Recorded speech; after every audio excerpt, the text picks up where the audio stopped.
不开玩笑，美团闪购马上就到，感谢30分钟好货到手的美团闪购冠名播出。番茄是个宝，茄皇错不了，感谢约一颗阳光番茄在里面的茄皇联合赞助播出。让生活更开心，感谢国民白酒老村长特约赞助播出。96倍乳黄金续航母源自护力，感谢 A2 紫药 HMO 奶粉赞助播出。找回状态，脉动回来，感谢随时随地帮你 call back 好状态的脉动行业赞助播出。聊天吃乐事，分享更快乐，本节目由片片薄脆乐事不停的乐事赞助播出。真好笑，真有机，本节目由3方认证真有机的海天有机赞助播出。新一轮脱友全国巡演已正式开启，微信搜索效果小程序参与许愿活动，朋友们就有可能来到你身边。我们是5条手，我们是3个软柿子。今天这个真的是能成为你的底气。你看，你把我给你找不回来的唯一可能给堵死了。但是我后来觉得太羞耻了。这是真生气了。发生了什么？都疯了已经。我们来看一下最终他们的票数。反败为胜，哎，追回来了。现在是第3赛段的最高分，咱怎么谈上这么一出？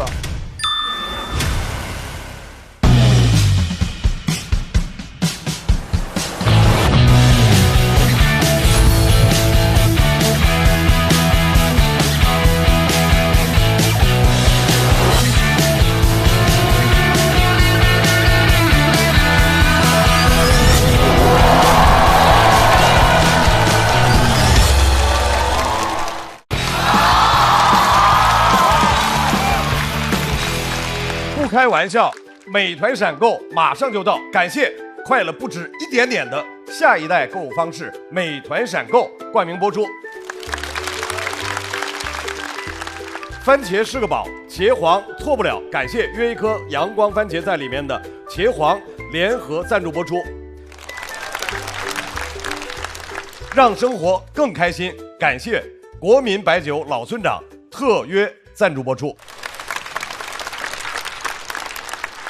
欢迎来到脱口秀和他的朋友们第2季的第3赛段交朋友赛，欢迎各位的光临，欢呼吧！马上我们刘老根要派出来的是一位东北演员，刘老根啊！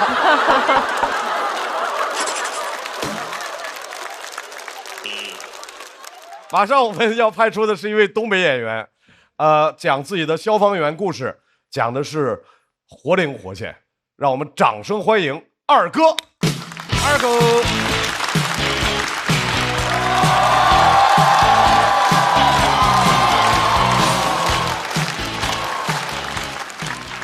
大家好啊，我是二哥，我的本职工作是一名消防员。鼓掌的观众，我祝你们幸福。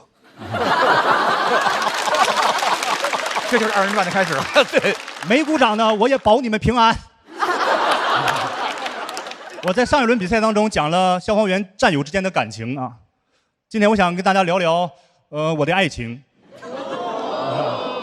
我老婆跟我一样啊，东北人，我俩很合适啊。我身高1.8米，她也1.8米。当时我俩经人介绍相亲认识的啊。那天我去晚了，他们都坐好了，我先做个自我介绍。我说你好，他们都叫我二哥，以后你可以叫我二哥。他说他叫盛雪，我说那我以后叫你小雪。噌一杆站起来，你以后叫我大盛。大盛是女子短跑运动员。大学的时候选修过搏击和武术。我是一名消防员，一开始我根本没有把大圣放在眼里，直到有年冬天在我老家干了次雪仗，我彻底被征服了。他打雪仗老厉害了，他竟然不用雪。完了，我跑也跑不过他，然后他一个扫堂腿把我放倒，骑在我的身上锁住我的喉，完了还问我你服不服？我回答不了。但是从那天起，我就告诉我自己，我说大圣这个女人，我跟定她。因为我们消防员平时很少回家啊，家里大事小情都得交给另一半，所以我的择偶标准就是想找一个动手能力强的。大圣的动手能力很少让我失望，经常让我绝望。我记得有一次在网上我买了一个相框，想把自己家这个电表箱遮挡住，大圣给我发视频，说二哥货到了。我说你等我休假回家，我来安。这个东西它需要电钻。他说对呀，大锤属实不好用啊。然后镜头一转，我看墙皮都凿掉了，我忍不住就笑了。大圣怒了，我害怕了，因为这个表情打雪仗的时候我见过啊。我连忙说没有事儿，你整点乳胶漆、腻子粉和点水啊，你等我回去刮个大白就好了，很简单。大圣听进去了，晚上就给我发信息说二哥，乳胶漆、腻子粉和水的比例是多少？那天晚上我格外的想家。第二天早起我给大圣打电话，我说大圣啊，大白刮的怎么样？刮不好没有事儿，大不了咱们重新装修。他说二哥，咱俩想一块儿去了。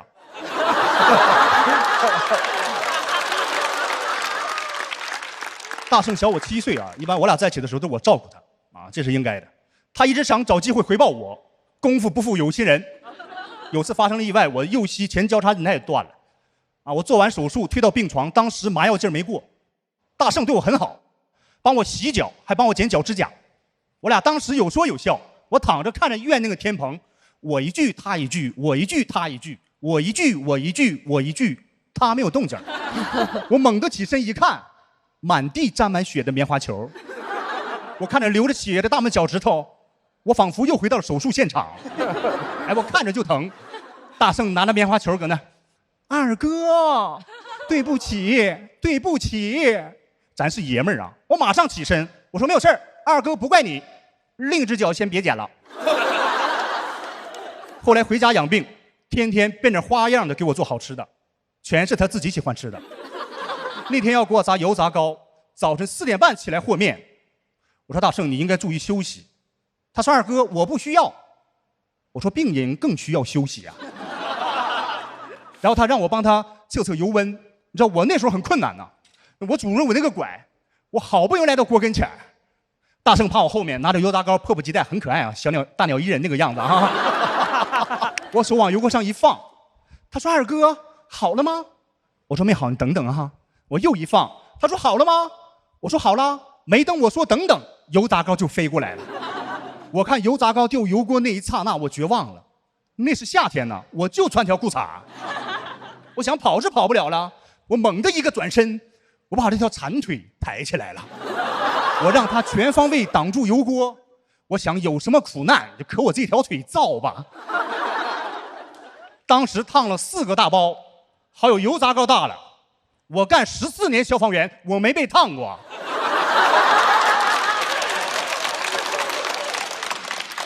大圣拿着棉花球，二哥，对不起，对不起。那我看他那可怜样，我说没有事儿，二哥不怪你，怪二哥自己没有穿工作服。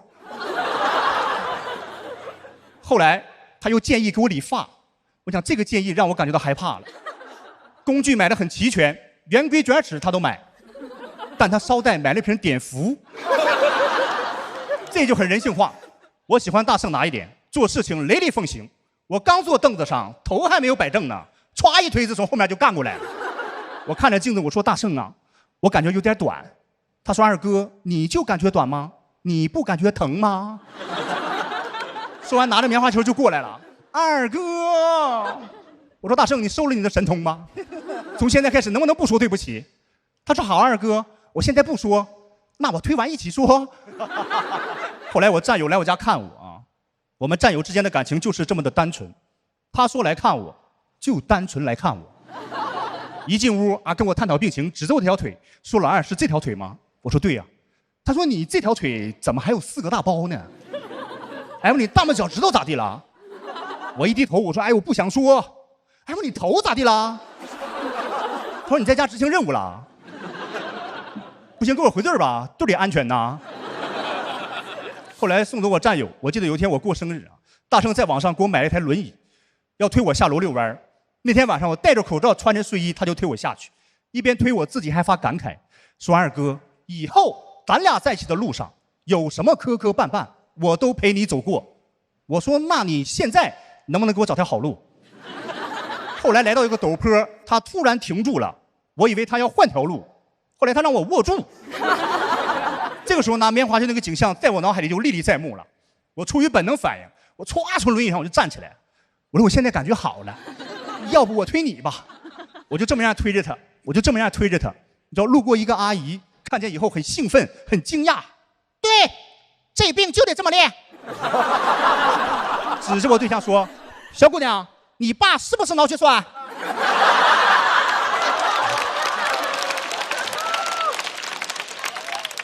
然后我跟大圣当时回去的路上，大圣突然跟我说二哥对不起，你看我给你整了一身伤。我说你说啥对不起？这是伤吗？这不是咱俩爱情的军功章吗？谢谢大家。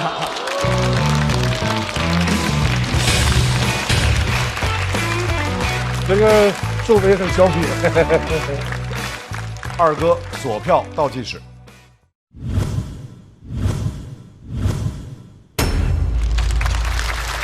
二哥，你媳妇儿知道你要讲她的这些？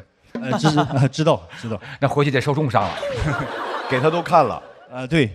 她的感想是？她说写的还是有点轻了。对，为什么第3轮会选这个内容？因为我一直就想讲消防员这些生活啊。其实我之前，我没结婚的时候，我那个老队长他经常跟我说，他说消防员不容易啊，消防员老婆更不容易啊。所以说，然后我跟大圣在一起之间，他经常的，他岁数比我小，他经常的他想照顾我，然后总是也是无故的把我伤害，但是我很享受这个过程啊。那是啊，对，因为他甜蜜的负担。对，我也不经常回家，所以我感觉什么事交给他，只要他开心就做，我给他兜底，就完事儿。很甜蜜的一段脱口秀。多炙热呀！我拍这个灯是因为。每回二哥演的时候，都让我想起来就是二人转那种感觉吧，我就觉得特别开心。因为我在没有看脱口秀之前，一个人说笑话在台上说就是二人转那个样，然后我第一次知道笑尿了是一个什么感觉。所以说那个二哥演的时候，总是让我能想起来，就是好笑的那种热情在哪儿。而且一上来就说那个就是那个二人转的开场，对吧？观众鼓掌，没鼓掌的，特别喜欢这种幽默感，所以说我就给了二哥拍这个灯啊，谢谢您啊。春春是想了很久拍的，有一点儿，因为我觉得前面两次二哥的那个笑点会更密集一点，这一次的我觉得他是走了一个还是相对温馨一点的故事，给我的感受，我觉得像是看了一个爱情的情景剧，对，觉得很美好。从作品的角度来讲，好像更多的表现了他那种做事儿比较愣，所以会出一系列那种后果。就有点顺拐吧，我大概是这么一个感觉，所以就没拍。对，但整个过程听的是非常愉快的。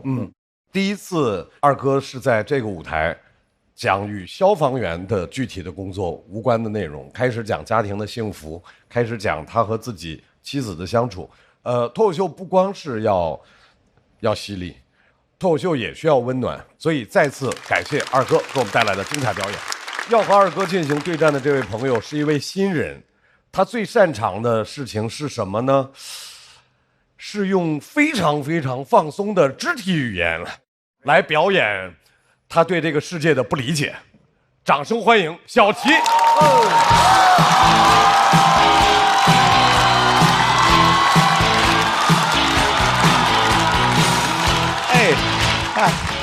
各位好，我是小齐。我们这组他们分别起名叫做4大天王，我挺虚的，因为他们都是什么大王太子，就我一个庶民。但哈哈曹说啊，在大王和太子旁边是太监。我当时想，我说你新说唱没见你这么有旁吃赖啊。但我一个新人，我能说什么？我说这确实是还是一个平民演员啊，出去经常会演出的时候住一些廉价酒店，跟一些不熟的演员拼房。我说我最怕一种酒店设计，就能把卫生间都做成玻璃的。我怎么发现的呢？那我正躺床上刷那种正常视频呢，就那种正常穿搭无不良引导视频。一抬头，看着不良穿搭了，大哥有点怕了，你知道吗？因为我俩四目相对，我还带着我看美女的笑容。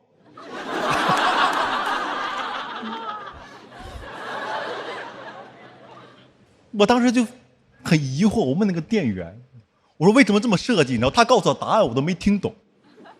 他说为了让你洗澡的时候仍然能看到你的财物。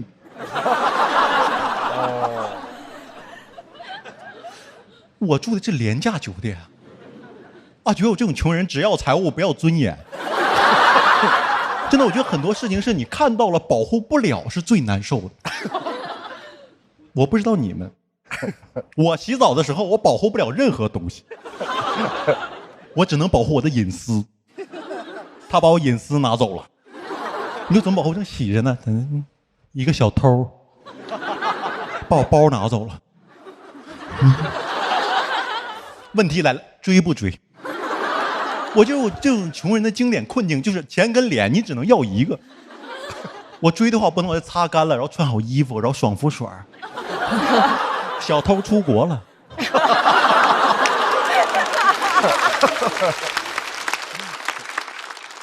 我也不可能直接追，对吧？正常人肯定说围个浴巾，然后赶紧跑出去追了。朋友们，你们见到这个画面，你觉得应该抓他还是抓我？你不会觉得前面有个偷包贼的，你会觉得这个暴露狂啊，快追上他了，然后等着对着他。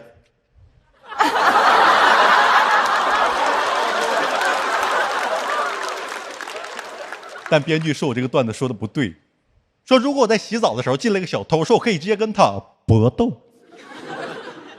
我说是赤膊的膊吗？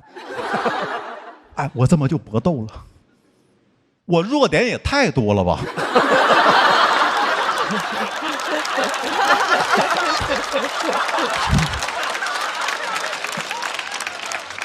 我打架的时候不知道怎么防守，而且要打沐浴露的时候，他进来就完了，太滑了，我都不希望有人救我，怎么救我？我正搏斗呢，说快来人呐，救命啊，救命啊！怎么了？哦，我觉得小偷都会生气说，我只是劫财啊。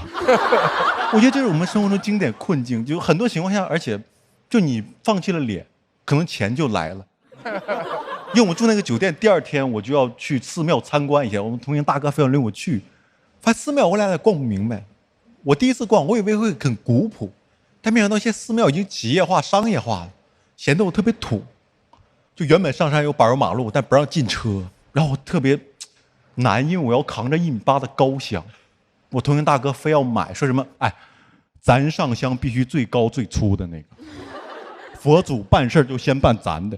我当时想跑这跟佛祖人情世故来了，佛祖收香的时候还在那，哎呀，下不为例，给菩萨的，给菩萨的。我觉得没有必要，你知道吗？而且上山真的要50分钟，我没办法，我问那个管理员，我说不让进车，我们那个香怎么办？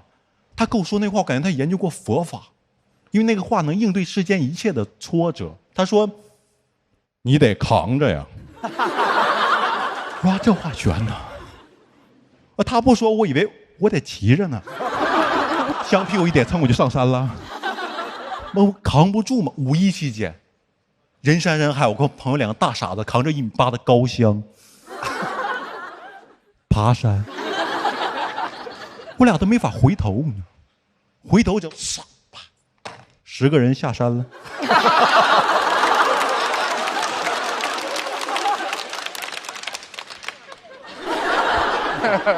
他就这么高，而且我正爬特别累的时候，我看一个车队上去了，你知道，我说不让进车吗？这是什么意思？他说啊，上面人家内部停车场，高僧的车上下班可以正常。我说不众生平等吗？而且这个规矩后来有的，我觉得最开始没有这个规矩，肯定是哪个高僧你要上班的时候堵车了，路怒了才有这个规矩。这我真想象不到高僧怎么路怒。我觉得肯定是那种什么，我阿弥陀佛的，会开车吗？个大施主，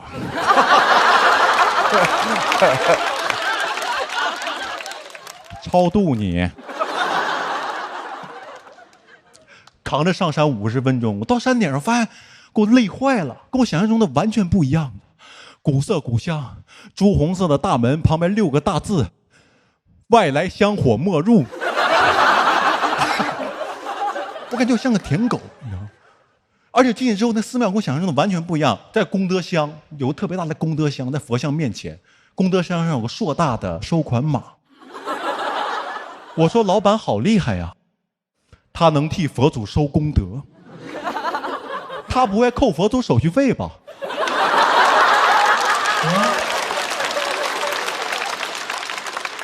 我觉得他做到了众生平等，谁来都2/1000，不管你是谁，你知道吗？所有人往里积德，他按月往外拿。门口还有人劝捐，说施主行善积德，积累佛缘，倒没敢给。虽然他着装规范，但是发型不符合规定。别说戒疤了，他还有刘海儿。而且更震惊的在后面呢，皮卡开进寺庙里了，下来2个和尚端着这个功德箱往皮卡后兜里开始倒钱。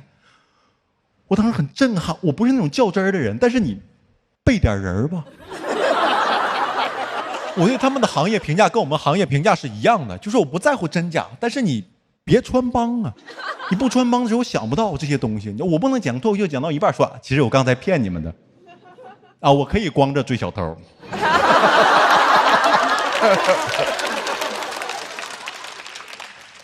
你不穿帮，我还以为那个功德箱里面是个黑洞呢。钱放进去就不知道哪儿去了，但他说完我就开始怀疑一切，我怀疑这个寺庙已经上市了，我怀疑方丈穿的袈裟是巴黎式袈裟，我都怀疑我一扫那个码，佛祖身后响起声音说佛祖账户收款2元，后来爆出来他们确实是个假寺庙，他们在非法普度众生。谢谢各位，我小齐。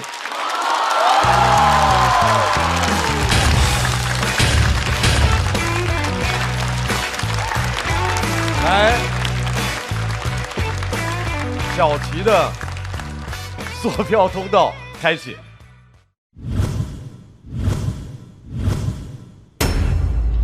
各位，来，大老师说清楚自己为什么不拍灯？你在犹豫什么？咱就是说，这回他就没到这个拍的这个点儿。因为小齐第1回、第2回都是给我心目中感觉这次是能拿大王、黑马这样的存在啊。但是不管怎么样，我听这回这故事，反正我是觉得挺好玩的，但是我没有让我能情不自禁的像前2次这样拍的这样一个意愿。哎，你在之前演的时候，这个过程是跟今天很不一样的，对不对？观众反应啊，或者因为正常这个放在我专场的中段啊，我前面讲完我2期段的中专生有小城市，大家很理解我为什么会有这样的想法，是，然后有这样的困境。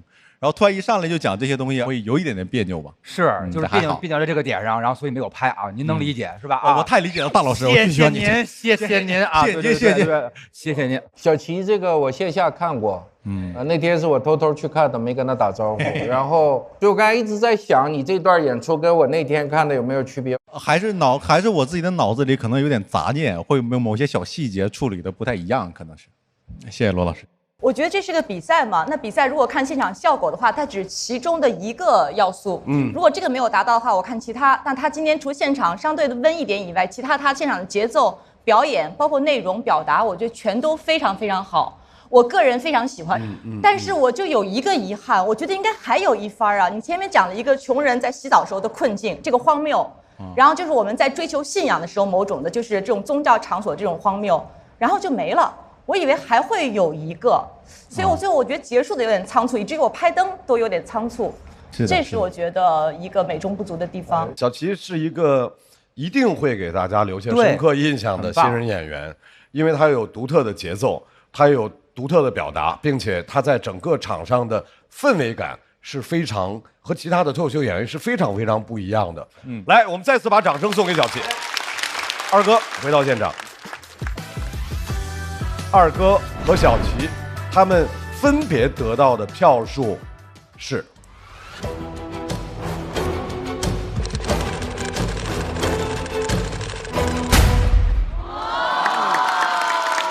二哥195，小齐236，再次把掌声送给2位。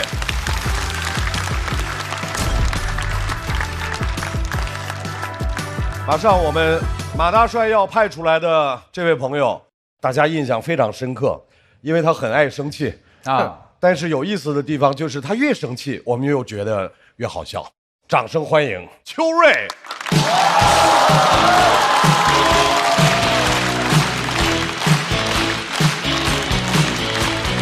Hello， 大家好，我是邱瑞。我们平时会去各地演出嘛，到那种老同学在的城市，就难免要聚一聚，听他们教我怎么讲脱口秀。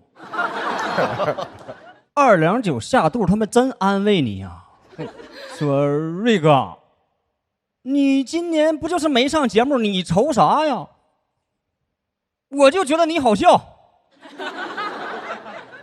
你比赵本山好笑。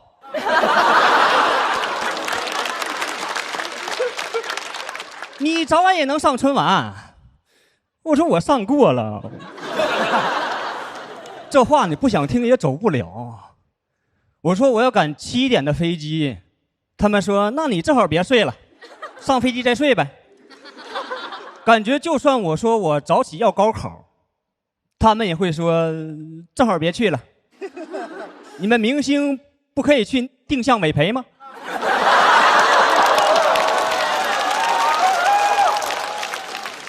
关键他说让我上飞机睡，那是一个你想休息就能休息的地儿吗？你说你去机场睡一会儿吧，大机场的登机口又特别远，就浦东机场那个 H 口，通道比我命还长啊！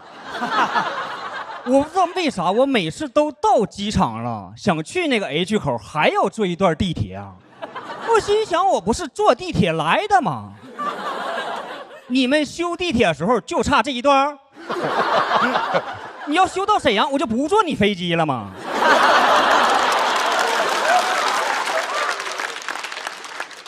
你说到登机口睡吧，碰到延误更是一点也不敢睡呀、他们就一点点给你延。我最严重的一次延误了8小时，当时是从北京飞河北。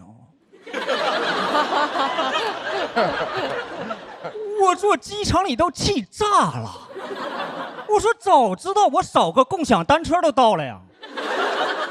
8小时，蹬快点，哥们儿回来了。这么近那么美，蹬车去河北。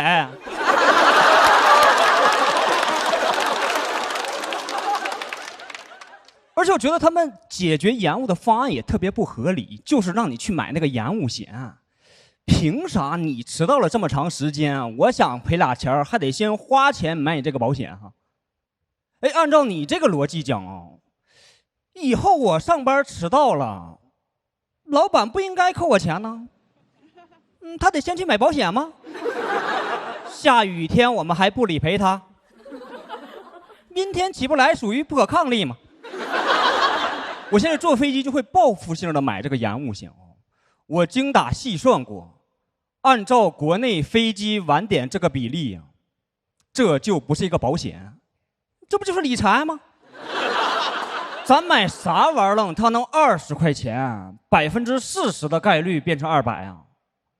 就光这赔率，联航应该是目前最有良心的线上博彩。他要不是限额只让我买20块钱呢，我想把我工资都压上，咱就 all in 这个上海到深圳的 MN7386。这是真生气了。两边梅雨季一来就数钱吧。机场里没有对延误的失落大家对着窗外就唱就让这大雨全都落下。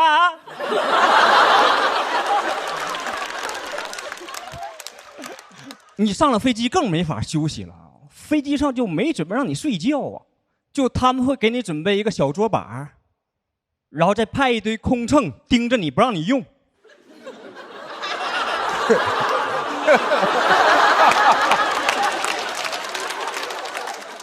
给你放一个遮光板你一睡着就打开它。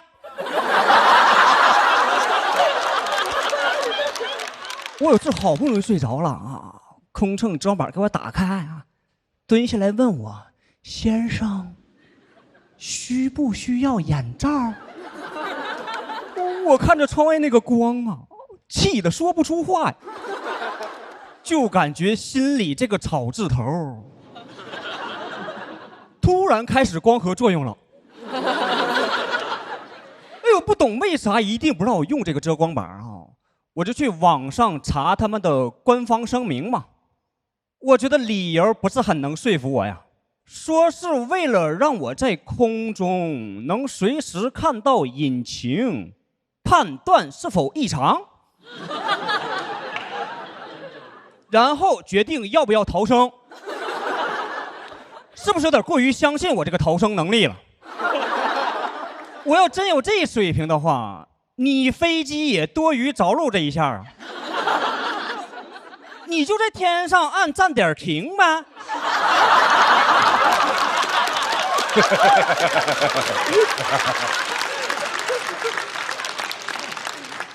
机长一边开飞机一边喊：“上海要到了，没有下单。”我一看快到咱家小区了，我就逃生吧。小降落伞就是悲伤。我说机长之后，哎，你看到下面那个红绿灯没有？麻烦在那儿给我停一脚呗。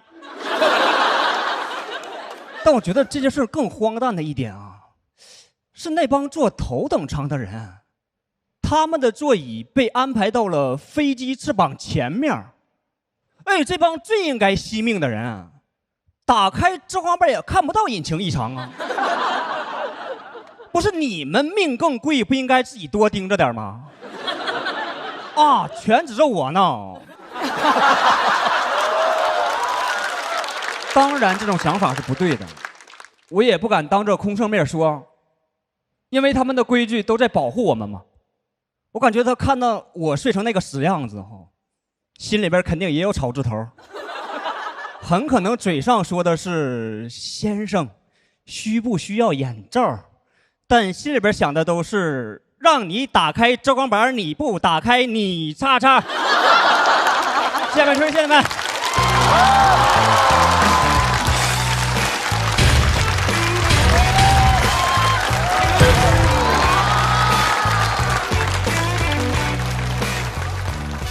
秋瑞锁票倒计时，来，掌声送给秋瑞。秋瑞，当你大声地说出来了航班号的时候，我和大老师互相看着说：“哇，这是真生了大气了。”对，那天怎么了？哎，那是个编的，那个我们特意规避了，没有那班飞机啊。哦，另外一个问题就是打开遮光板让能看到引擎，这个理由是真实存在的理由，对不对？我去网上查的是这个理由。真是这个啊。嗯。我们自个儿看见了，能怎么样啊？是啊，我上飞机那一刻不就把命给你了吗？对吧？对呀，所以这不真生气了吗？不是这个事儿特别奇怪，每个航空公司都有一套说法。就是我之前在美国出差的时候坐飞机，全程它就都关着那个遮光板，早晚就是全程，起飞降落什么全是关着。然后我觉得有点闷的话，我就开了一点缝。觉得有点闷，那也不透气啊，那个东西有点闷还行。眼睛觉得眼睛有点闷啊。我以为您那个飞机能开窗户呢。打开窗户，打开窗有一个眼儿，然后出一吸管出去，这么着一直在。但我的确观察过那个引擎，有一次可能深夜开的时候，那个引擎不知道为什么它会像爆炸一样不断的闪光，有那红灯，那个嘣嘣那个不是红灯，你感觉是那像有火光一样，我就很紧张，我还跟那个空姐说了，我说这什么情况？还拍《西游记》呢啊！大的云里头全是光，对，感觉特吓人。他刚才有一个地方特别好，就是那个空姐把那个打开以后说您要不要眼罩，其实都是在那个动作等于被暂停之后，他写的一大段，大概有那么2-3分钟，我觉得那是非常棒的一个文本。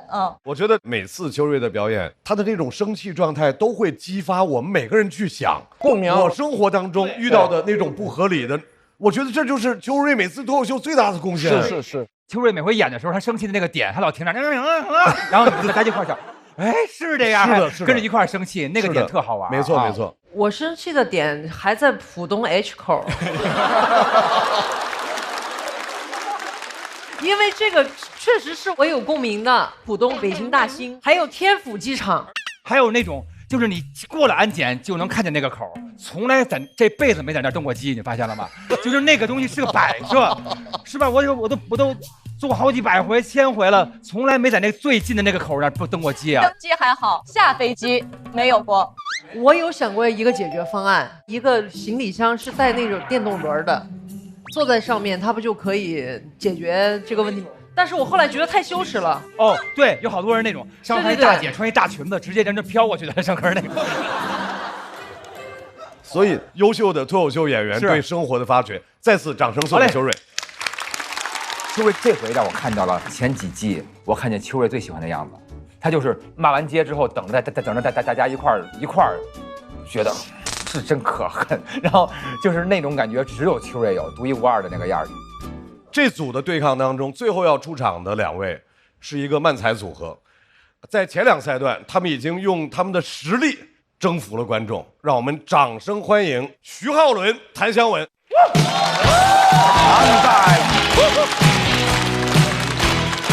嘿嘿嘿嘿嘿嘿哈！Hello， 大家好，我是徐浩伦。Hello， 大家好，我是谭湘文。啊，马上就要到暑期了，是，很想来一次说走就走的旅行啊，想去旅自由。哎呀，马上就要登机了，开心啊！欢迎登机，你好，欢迎登机，你好，欢迎登机，你好，欢迎登机，你好，欢迎登机。哦，我们这边是贵宾通道，稍微等一下啊。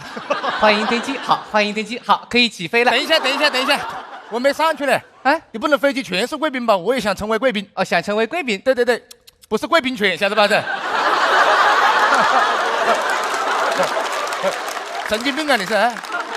我想成为 VIP 哦 ，VIP 一个人包了机了。你还想一个人包机了？对，就一个人体验飞机。OK， 欢迎谭先生登机。哦，你好，这边是您的座位。好的，帮您把行李放上去。好嘞，包也放上去，把礼也放上去。我不上去啊！我在这里蛮好，我不上去躺板板，好不好？好。谭先生你好，欢迎乘坐本次航班。我们的飞机会在待会的安全演示以后开始起飞。好的，请您稍作等待。没问题。女士们、先生们，欢迎乘坐本次航班。如遇什么紧急情况，您的左手会多了一枚氧气面罩，您的救生衣在您座椅的正下方。Ladies and gentlemen， 在你的左手边。在我的左手边有什么东西啊？这是什么口音啊？双语，为什么这2个我都听得懂？是为什么呢？我不晓得，可能有国际友人。没必要，我的包机对说中文就可以了。哦，女士们、先生们，接下来是一则飞机广播。美团闪购30分钟送达下一代购物方式。哎呀，还是个商务舱呢。谭先生，欢迎登机。好，就是遇到什么紧急情况，请您不要慌张，请您做好安全逃生姿势。蛮虔诚的在这里啊。哪里安全了？双手抱头，好不好？更加丑了，知道吧？随便，快点起飞吧。请您稍微等待一下，因为您是包机，还是要介绍一下本次的机组成员。没问题。我是本次的乘务长，这位是 Cherry Pili。Cherry Pili 是本周的接榜歌手。有毛病吧？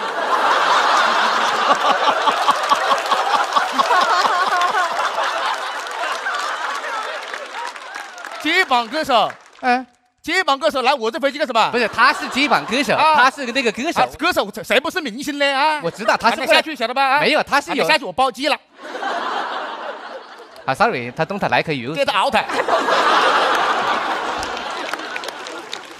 安全带要系好哦，马上就要起飞了，好了，稍作等待。你坐我旁边吗？对，我们这是个廉价航空。自己说自己是廉价航空还蛮好笑的嘞，你的。稍作等待，马上起飞了。好。可以起飞了。等一下，我在头等舱还是在经济舱啊？驾驶舱啊？在驾驶舱了，大哥呀！太吓人了吧这！你不是乘务长吗？我也是本次的机长，因为我们这个人员机组比较紧张，你不要害怕，好吧？稍作等待。呼叫塔台，这里是 CS38664航班，有信号吗？好的。好的。没信号。没信号在跟谁讲了，大哥？怎么没信号的，大哥？现在有信号了。你别现在有信号，要一直有信号。有信号。好，我们现在已经做好了起飞前的所有准备工作，可以起飞了。对，我们现在位于国道上面。在国道上面啊，不上高速啊，在跑道上面啊。现在位于跑道上面，可以起飞了。等一下，塔台，我问一下，我的飞机右前方有一个人戴着帽子，穿着个反光的马甲，拿着个红蓝的棒子，他是要查我酒驾不？查你什么酒驾了，大哥呀？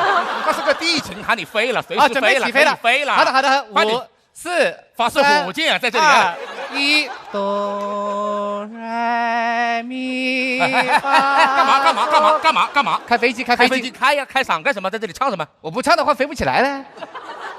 这是个升空飞机。什么意思啊？就是这个飞机的左右可以通过摇杆来控制，就是飞行的高低取决于你发出的声音高与低来控制。这是什么鬼设计的，大哥呀？它是这么设计。飞了好高了，现在2米，2米不还是在国道上面呀，大哥呀？别怕，我们有降落伞了。降落伞有什么用啊？2米要什么降落伞了？对原来看见这个学生背的书包跳下去了，晓得吧？你不要着急，不要着急，你着急，你分析怎么平时怎么飞的嘛？平时不是我飞的，谁负责飞嘛？查瑞霹雳飞的。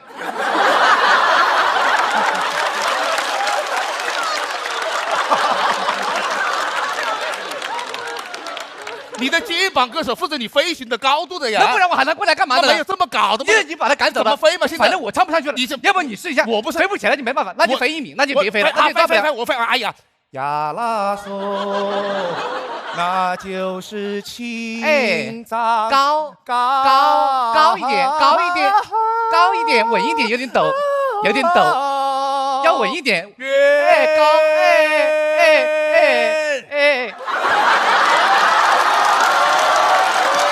可以，飞起来没？飞起来了，飞起来了啊！可以，你这飞机没我都飞不起来，吓死个人了，知道吧？是。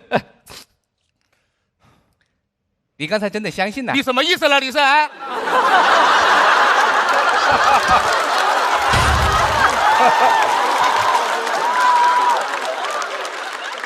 你要干嘛？你到底要啊？他你到底是怎么飞的？你是？他可以通过声调来飞。你要实在唱不上去，我拉个摇杆。你直接拉摇杆会死啊！在这里啊！我不是想让你放手放在上面，自动驾驶了。哦，我只要负责起飞跟降落就可以了。现在自动驾驶了是吧？放轻松一点，吓死了。风景这么好，放松一点嘛。哎，我问你一下，我包机了，就飞机上面就我们2个人。哎，那我可以。我晓得。你先给我演慢才吧。扎眼了，大哥呀！我想来一根那个。抽烟了，想在飞机上面抽烟，那专辑肯定不一样，那抽的是你负责不？你说不能抽嘛？你不抽不？你没点常识是为什么？我以为专辑不一样。憋会下去再抽。好，飞机上能抽烟。等一下到点了，给你发飞机餐了。我不饿了，我饿了。你发。来，腿收一收。2个人推什么餐推过来了？你看你吃什么？有什么呢？有一个中式的，还有一个西式的。中式的是牛肉饭，西式的 beef rice， 没得选了，大哥呀，随便喽。随便是吧？随便喽。好了，起明火啊，在这里啊！你疯了是吧？现炒啊！你不如让我在这里抽根烟算了，晓得吧？不吃了，不饿是吧？我不敢，晓得吧？哦，我以为你推个餐车推个灶台过来了，在这里啊。哦，我想起个事情。什么事？你上飞机之前，我是不是没给你做安检的？老子都飞到平流层开始做安检了，那总比不做好嘛。你刚刚起明火都没事嘞，大哥呀。那我有什么其他的安全隐患呢？我那个要例行检查。查。行李箱在哪里？这是行李箱是吗？密码锁啊？对，我猜一下。我告诉你快一些好不好啊？3个3。哦，1 2 3，1 2 3。哦，东西蛮多。我问一下，就万一查出那种不能带的怎么办呢？丢掉。丢掉啊？那不然留在飞机上出事你负责不？短袖，拖鞋，袜子。你平时不穿裤子？你不穿裤子，晓得吧？没事不穿，你不能没找到裤子就说我没穿裤子，晓得吧？有裤子了在这里。裤子我就说，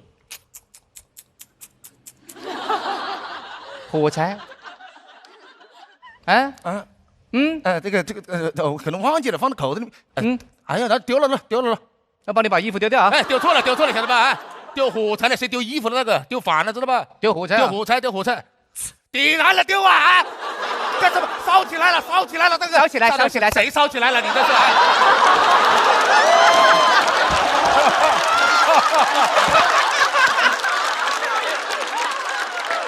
你快点哦！快，灭一下！哎呀，更烧了，晓得吧？在这里啊，你这个火平常水是灭不了的，快灭它，晓得吧？不用搞了，烧干净了。没事，几件短袖嘛。几件短袖没事，你又用不到你的。谁用不到了啊？我去三亚，我不穿短袖，穿什么了？你去哪里啊？三亚。你不是去冰岛吗？谁去冰岛了，大哥？我去三亚。我导航导的。我去三亚。没事啊，反正都是出来玩嘛。没事，你要搞清楚出来玩的目的。对啊，重要的事情是沿途的风景，重要的事情不是最后的目的地。目的地肯定重要了啊！我去三亚，你把我拖到冰岛，我带的全是点短袖，还全给我烧了。这里还有2个火柴呢。火柴有什么用了，大哥啊？冰岛的，我有几件短袖比火柴有用的多吧？啊！那你非要去三亚？不叫我非要去，我本来就要去的，知道吧？好，真的是干什么了？给你加个途径点不？开滴滴专车啊，在这里啊，加途径点，你想想办法。还有一个办法，什么？那就是我手动驾驶，给你开过去。你能开不？脱离自动驾驶，当然我是机长了，坐好点，别挡着我看后视镜。飞机上面哪来的后视镜了？我跟你说清楚。哎，怎么了？干嘛？有点借我一下。啊，好，可以了。你近视啊？啊，你近视怎么不戴眼镜呢？我戴眼镜不好看，这是好不好看的问题吧？这不安全了的。我跟你说清楚啊，我们现在会偏离自己的航线啊，待会可能会碰到其他的飞机，不要紧张，不要害怕。别讲了，我们飞过来了，晓得吧？隔得好近了哈，比翼双飞了，在这里，快！这怎么办啊？我这怎么办？你慌什么了？我好，你别慌了，没事，你别急，没事。我跟你说。我们只要保持自己的匀速前进啊，不要左摇右晃。这种情况撞下来是他的全责，飞机了，哥哥啊，碰一下就没了，你把我命当命搞了，好不好啊？晓得。快点避一下，往左边避，这么难拉吗？慢点，没事，别急，快点，上懒呀，在这里啊，快拉！哦，好。喂，什么？先去湖南？凭什么啦？我去啊，我不去。好了，谁去湖南了？我已经落地了。就落地了。可以，我晓得了。我不落地了。好了，那怎么了？为什么去湖呢？是不是？那怪谁呢？怪我吗？那还不是怪你，非要上飞机之前把那个什么叉瑞霹雳改下去。怎么了？好了，他才跟我说什么？我是本周的接榜歌手。神经病！哎呀！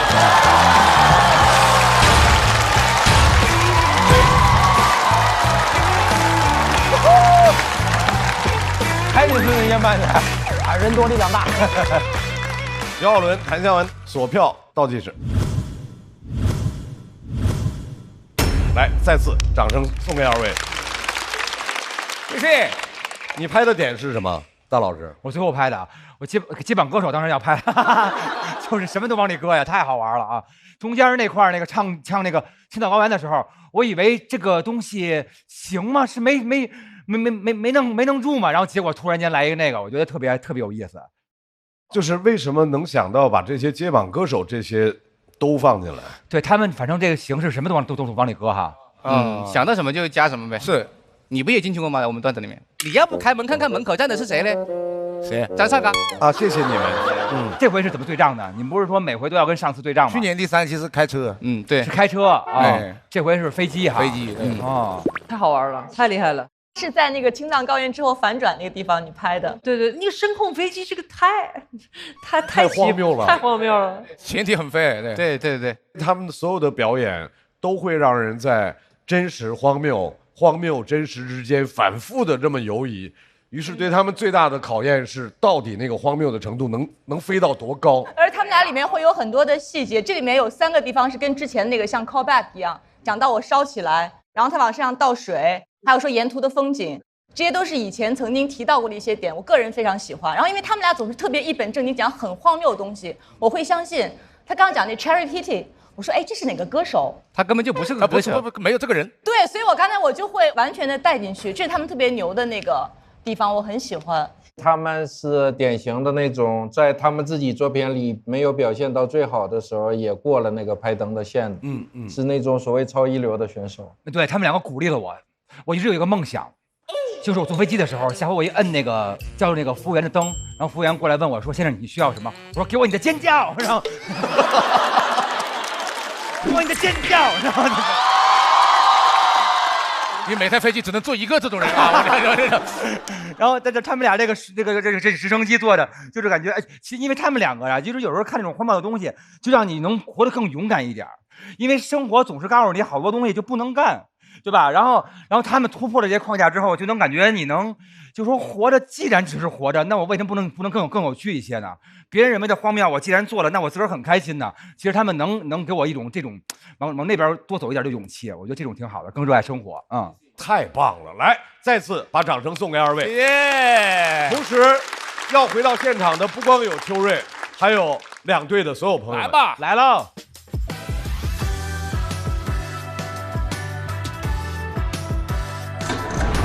哮喘这块得到的票数是一样的。我们来看一下最终他们的票数。球队一看就是老手啊，这很稳。他也说的是飞机，我们说的也是飞机，就感觉缘分。哎，也是差不多少哈，10分，268。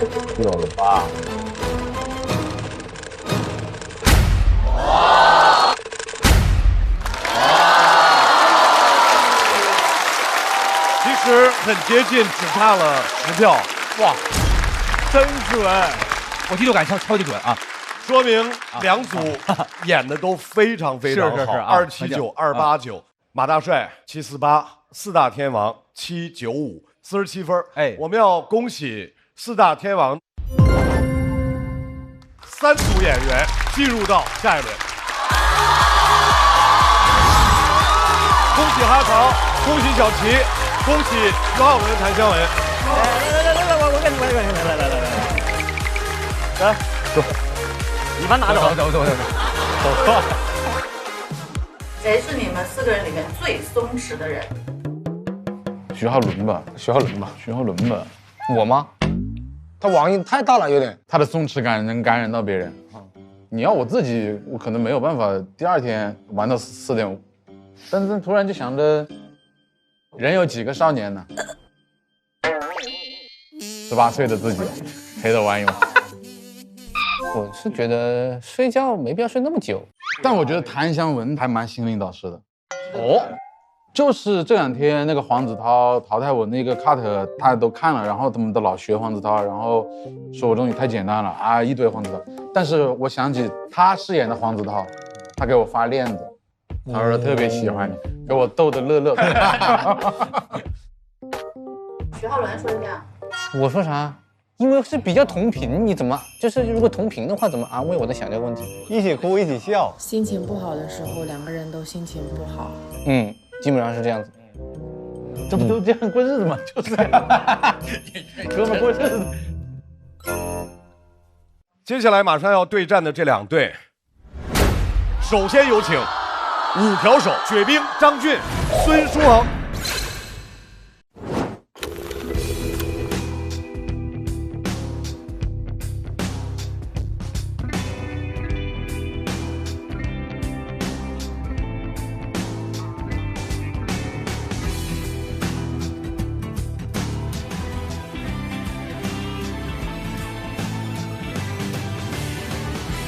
把我摘下来啊！不好意思，对不起。我们是5条手，欢迎来到残联的夏天。耶！我想说一下对方的优点。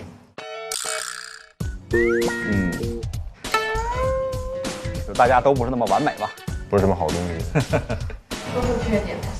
缺点。他是缺点，他是缺点，他就是缺点，你懂吗？那分别担任什么样的角色？我担任2条手，2翅膀，对他们俩助我一臂之力。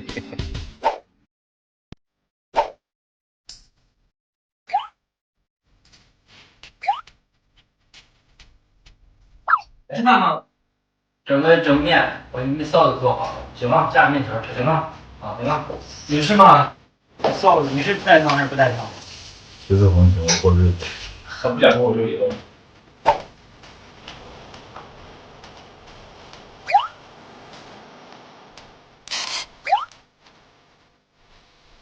最新鲜的糖油粉糊是最棒的，来他们家水没停过。你别说还挺入味儿，超乎意料。你很难想象做那么好吃的，开那饭店就让晃晃是吧？要不你多点，咱去山羊卖吧。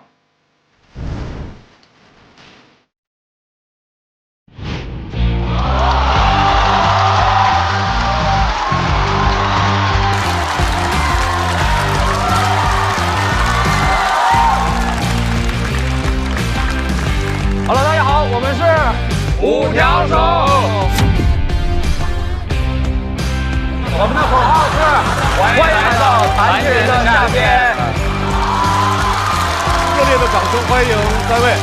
接下来有请他们的对手，3个软柿子，小块、徐志胜和侯志远。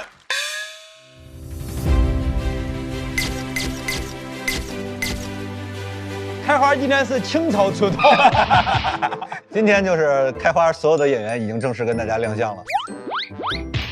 3个人的公司就没必要谈自己了，比较扁平。我们是以实力排名，现在就是侯总，这是我们的文化运营官，这谁有？他是被我们道德绑架，不得不跟我们绑在一起。我觉得赔再多钱我们也愿意。我们发现了脱口秀界的无价之宝。哎呀，3个软柿子，小侯觉得谁是最软的柿子？我觉得这怎么说？这怎么能直接让我说老板呢？我回避一下，要不然。我觉得有一些柿子呢，它软，但是它甜。对，你怎么知道块儿哥有糖尿病的？上过班啊，上过班。开花的经营理念是什么？开花的经营理念是什么？我也想听听。我也还没有了解到这个。对，我赶紧编一个。现在这个稿的进度怎么样呢？我这边截止到昨天是修改到第8版嘛，第8个版本了。撒个谎不撒个谎。哎呀，我现在总共有6个字儿，而且第1版还没出来呢，而我就先不说我了，我知道猴哥对我们俩有啥关心的吗？关心2位的身体健康。哎呀，这稿子一点希望没有呀！这稿子，这个我觉得也没必要。我得说出这个话来，他当面拒绝我，这个冲突太强烈。对你那么说的话，这种看这老板跟员工的交流方式，哎呦喂！我现在就不知道他是真心觉得行。对呀，行吧，行吧。开花就是风评这么不好，谁说风评不好？你注意你的措辞啊！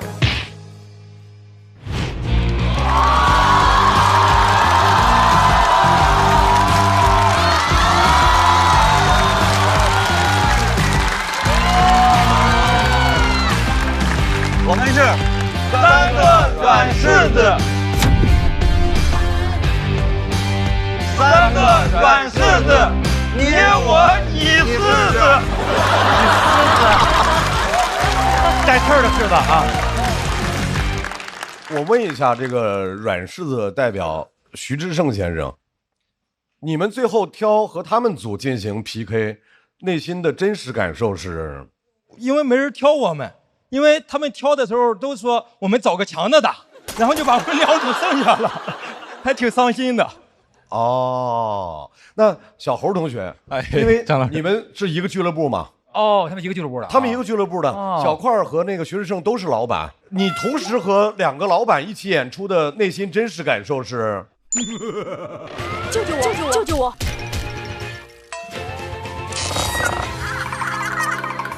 就是荣幸啊，就是可能是荣幸，就是荣幸。不是，你就看看我们这个企业文化吧。你小侯有没有设想过，就是在你们3位表演结束之后，员工的分数最高会是一种怎么样的盛况？那是我应该努力做到的。哎呦喂，这公司打压的可以啊，这员工已经这么会说话了啊。朱恒，你们组最高分的 KPI 扛在谁身上？暂且扛在我身上，然后我们是倒数第2，所以就是我们是自动匹配到了他们。咱们就直接打比赛吧。行了，开始了，精彩就要来了。首先要派出人的是5条手队，5条手队要派出的这位朋友，真的我跟你讲，叫只手空拳闯进了第3轮。本来以为他是留了1手，没想到是1手接1手。让我们掌声欢迎雪冰。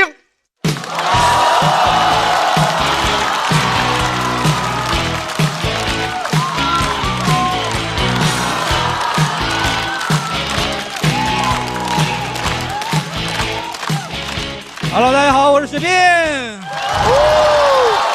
感谢，2楼朋友你们好。哎，好，特别开心。显而易见是吧？我是我们队的灵魂人物是吧？这个队里如果没有我，我们就只能叫5条人了是吧？还是先跟大家解释一下，我这个胳膊呢是小时候一次意外高压电咱放松一点也不是什么新鲜事了是吧？今天刚接到节目组邀请的时候，我特别开心。果然呢，残疾证是通往节目的绿卡吗？这队呢是组队战。实话讲啊，我刚开始选人的时候还挺孤单，因为今年这个赛道只有我自己，少了很多的乐趣。然后呢，后来找了2个看起来相对正常人组了队。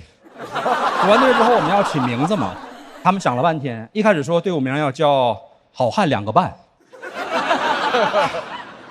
我觉得不太准确。我说我好歹也算3/4吧。后来是我想的5条人，啊，5条手。他俩当时笑得比你们还开心，是吧？果然呢，我说太有人性的，跟我当不了朋友，是吧？我觉得真的冲我们这个名字啊，已经赢一半了啊！我甚至觉得有点胜之不武。算了，索性我就当让他们一只手，啊。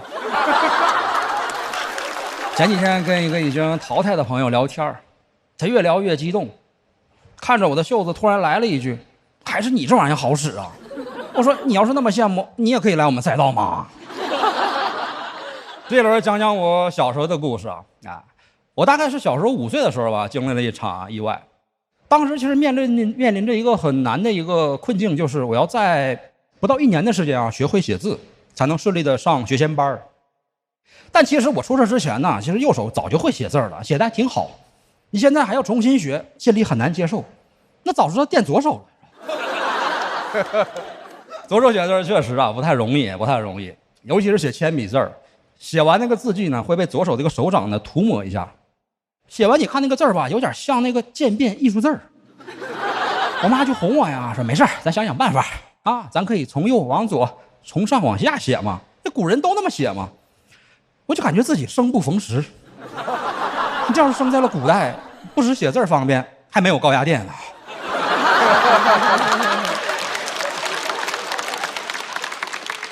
当时其实岁数小啊，没有耐心，练不下去，经常是练一会儿吧就哭啊就闹啊。我妈想办法哄我，就给我塞一块糖。哎呀，咋说呢？左手越练越灵活啊，身材越练越饱满。别人以为我练成左手呢靠的是毅力，其实靠的就是条件反射。之前我还跟我妈聊过，我说哎，那个时候你跟谁学的？挺有招啊。我妈说可不嘛，我看那电视里边警犬都是这么训练的，是吧？可能也是那个时候我妈把我训练的太好了。很快啊，就是很多人都能自理了，也没有觉得自己呢跟身边人有什么不同。上了学也是很快跟同学打成一片，挨过打也打过别人。其实那个时候啊，小孩呢岁数小啊，没有那么多的这个想法，心思很单纯，也没人觉得我是弱势群体啊。我呢虽然是拳脚上吃亏，但是体格上占优啊。你毕竟那么多年的糖不是白吃的嘛。但是呢，甭管我跟谁打架，我看起来都像是那个受害方。有时候即使是我打赢了，老师过来也得训斥对方，说太不像话了，你怎么能欺负人家雪冰呢？啊，同学也懵了，说对呀，怎么才能欺负雪冰呢？小时候就是比较胖啊，然后不擅长体育活动，有点自闭。然后我妈就鼓励我说不用怕，都跟同学一起玩，咱啥也不差。我听进去了，跟同学一起踢足球。他们问我想踢什么位置，我说随便。他们让我当守门员。啊，我守门啊，跟那个空城计的原理差不多，主要是拼气势。啊，对面球员看见我都这眼神里充满了困惑，说从来没见过守门员这么嚣张啊！你看他往那一站，还单手插兜呢。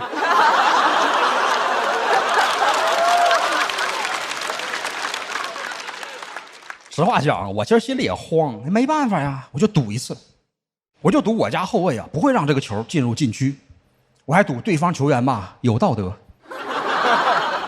他不好意思踢我右路。但是我没料到的是吧，就我家后卫也想看看我是咋守门的。那小孩踢球哪有道德呀？那天比赛很精彩，咋说呢？40-0，有一半还是乌龙球。那些年真的，我妈妈一边是鼓励我要勇敢自信，又一边默默地保护着我。每到过年过节啊，就偷偷给老师呢送礼，让老师多关照我，然后还会给一些同学呢买零食，让他们带着我一起玩。哪有什么岁月静好啊？也不过是我妈替我默默行贿嘛。其实啊，我敢站在台上讲脱口秀，也得感谢我母亲啊。之前有一次学校举办演讲比赛嘛，我妈鼓励我参加，我不敢呐，也不会演讲。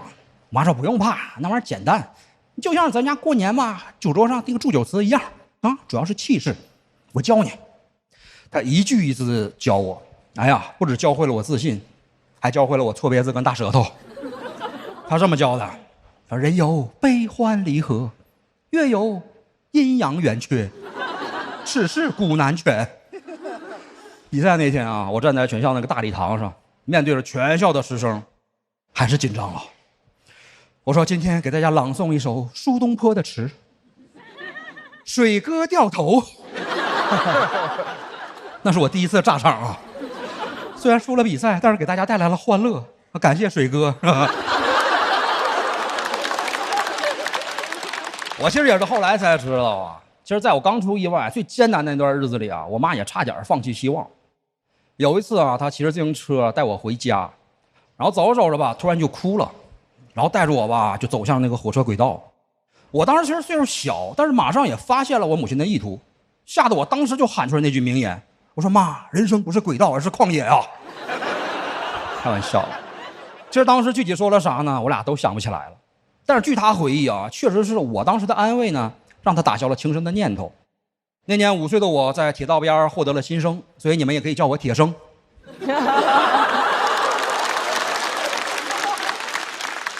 现在啊，母亲已经退休了，哎，她虽然已经知道我能够自力更生了，但是还是不放心，一直在偷偷给我攒钱，总说啊，等一天科技进步了，给我装一只那种特别高科技的假手，哎，假肢嘛，就像是科幻电影里那种，可以上天入地，无所不能。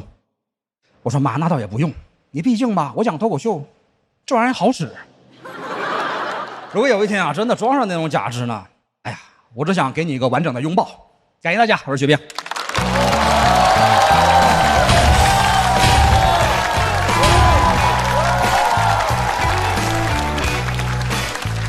雪冰，索票倒计时。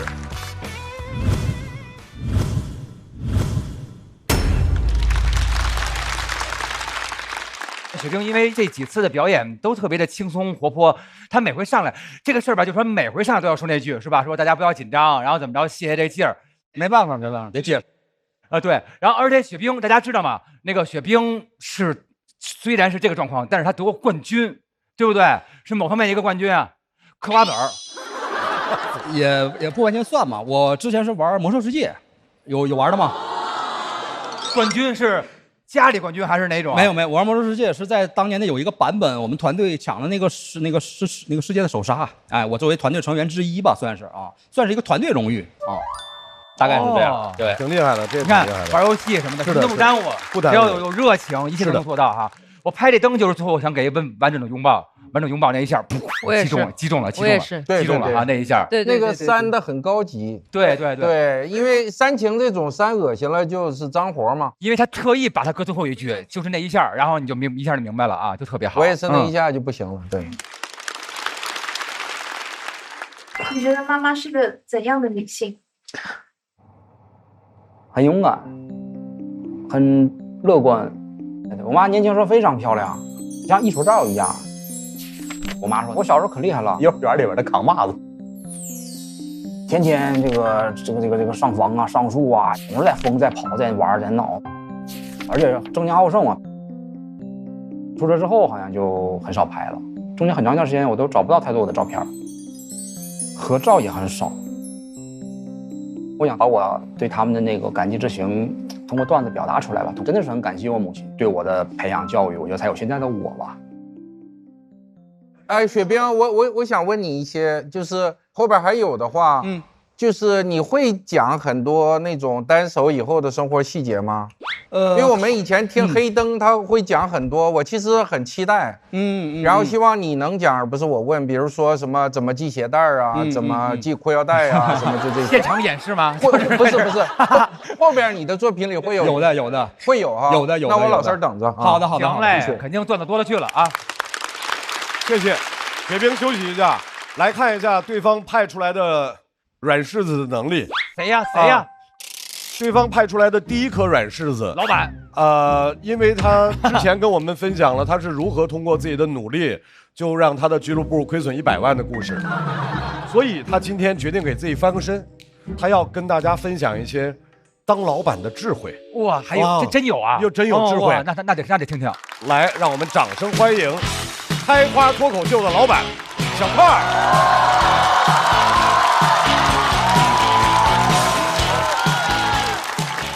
大家好，我是小快。我身体健康，精神正常，原生家庭幸福，没上过班，还有点小钱。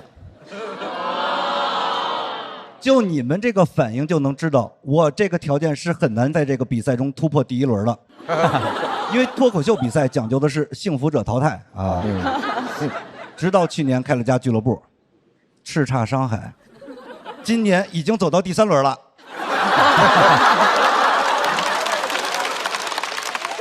俱乐部是我跟徐志胜一块儿开的，开业前我们俩还做过风险评估，当时我们俩认为最大的风险就是面临巨额的收入。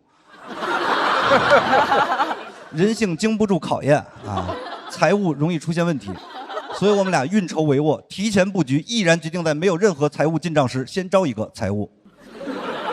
他还提醒我千万不要怕花钱，一定要招最好的财务，所以我发聘那个职位时直接就选了财务的最高级别，财务总监。面试那天来了一个大姐，非常的专业，穿了一身职业套装，我穿的也是职业套装，洛杉矶湖人队的球衣。他进门说：“你好，我叫丽丽，来面试财务总监。”我说：“你好，我叫小快，首席执行官。”当时他的眼神都变了，开始上下打量我的湖人队球衣。我说：“怎么，你是勇士队球迷吗？”他说：“不是，我从来都不看足球。”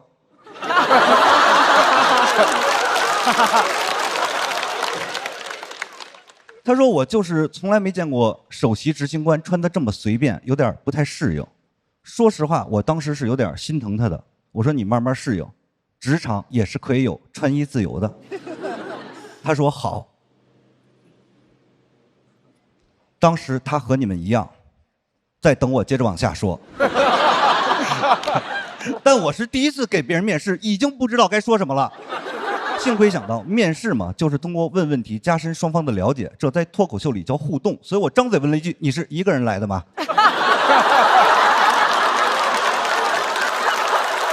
给他吓了一跳，说你要干嘛？我说您别紧张，职业病犯了。这时我意识到不能再互动了，互动的越多，暴露的越多。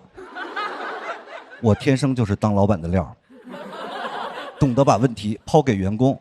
我说你有什么想了解的，可以问我。朋友们，我说脱口秀已经8年了，这个行业里没有什么是我不知道的。结果丽丽一个问题就把我干懵了。她说：“请问贵司的组织架构是什么？”不是我跟你们吹啊，这是我人生中第一次听到组织架构这个词，只能硬着头皮说，我们是一个脱口秀组织啊，主要的架构是铺垫和梗，有时候为了上节目也会加一些犀利的观点，咱最终都会以强行升华收尾啊。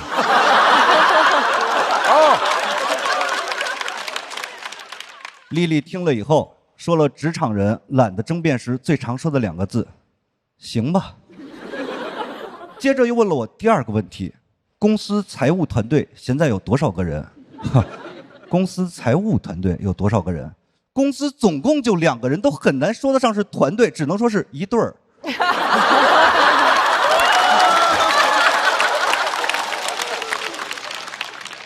我不知道你们有没有过那种时刻啊，就是你知道答案，但是你说不出口。我只能用一种比较婉转的方式说，我们还是一个初创团队。丽丽的职场经验确实丰富，一下就把我看透了。也就是公司现在还不到50个人，对吧？我说确实是没有那么臃肿啊。当时我就觉得这些大厂出来的人吧，认知还是有待降低啊。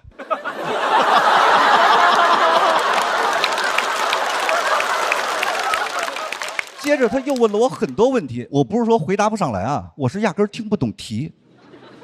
他问我什么融资策略是什么，资产负债表跟谁对接，现金流管理流程是什么。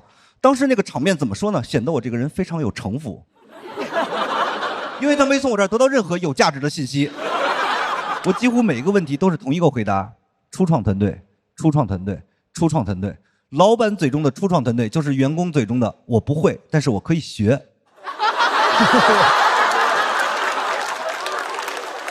后来他也着急了，说：“那您招我进来，到底需要承担什么样的工作呢？”我当时的想法是，我要把这个工作说得非常复杂，来显示自己的专业。我说：“你要统计每场演出的票房，你要发放每一个员工的工资，你知道不知道？”他说：“就是做账呗。”被我抓到漏洞了。我说：“什么做账？这叫记账。”接着他说了一句完全超出我认知的话，他说：“记账是会计的活，和我财务总监没有关系。”我当时就觉得他肯定是要骗我了，因为上一次听到这种句式还是文章是鲁迅写的，和我周树人没有关系。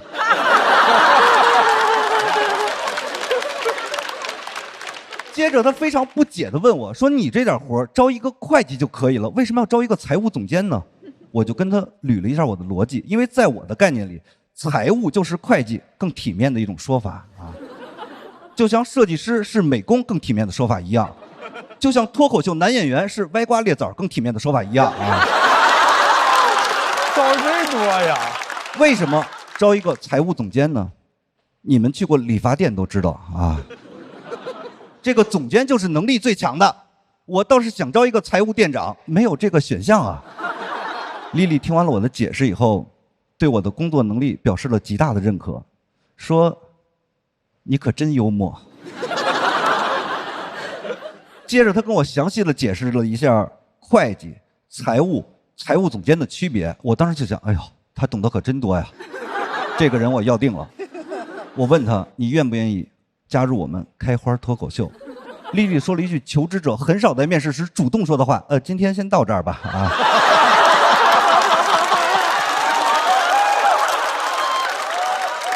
我回去考虑一下，再给你通知啊。他走之前问了最后一个问题，终于让我挽回了点颜面。我特别顺利的答了出来。他说：“厕所在哪边？”我说：“你出门右拐就行了啊。”丽丽走了之后，我第一时间取消了后边6个财务总监的面试，然后坐在空荡荡的办公室里复盘。说实话，我当时感觉备受屈辱，但我还是非常感谢丽丽，也教会了我很多知识，让我很快就用1半的预算招到了财务总监。我先招了一个会计，然后称他为财务总监。我后来经常给其他的朋友讲这个故事，因为我觉得这个故事体现了我在挫折中成长的人物弧光。直到有一天，一个做财务的朋友跟我说：“以你们开花的规模，应该找的是代理记账，3500就够了。”我说：“那也没差太多呀，我也只给我们财务开了5000一个月。”其实我开的是8000，我只是不想承认作为资本家，我是被剥削的那一个。这个财务的朋友说：“3500是年薪。”那一天我才知道，我确实不是那种精打细算型的老板，我是苏格拉底型的老板，因为我唯一知道的就是我一无所知。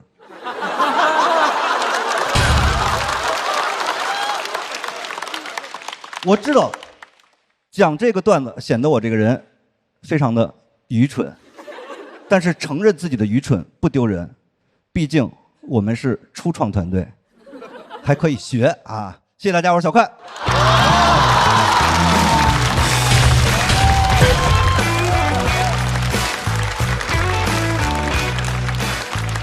小快锁票倒计时。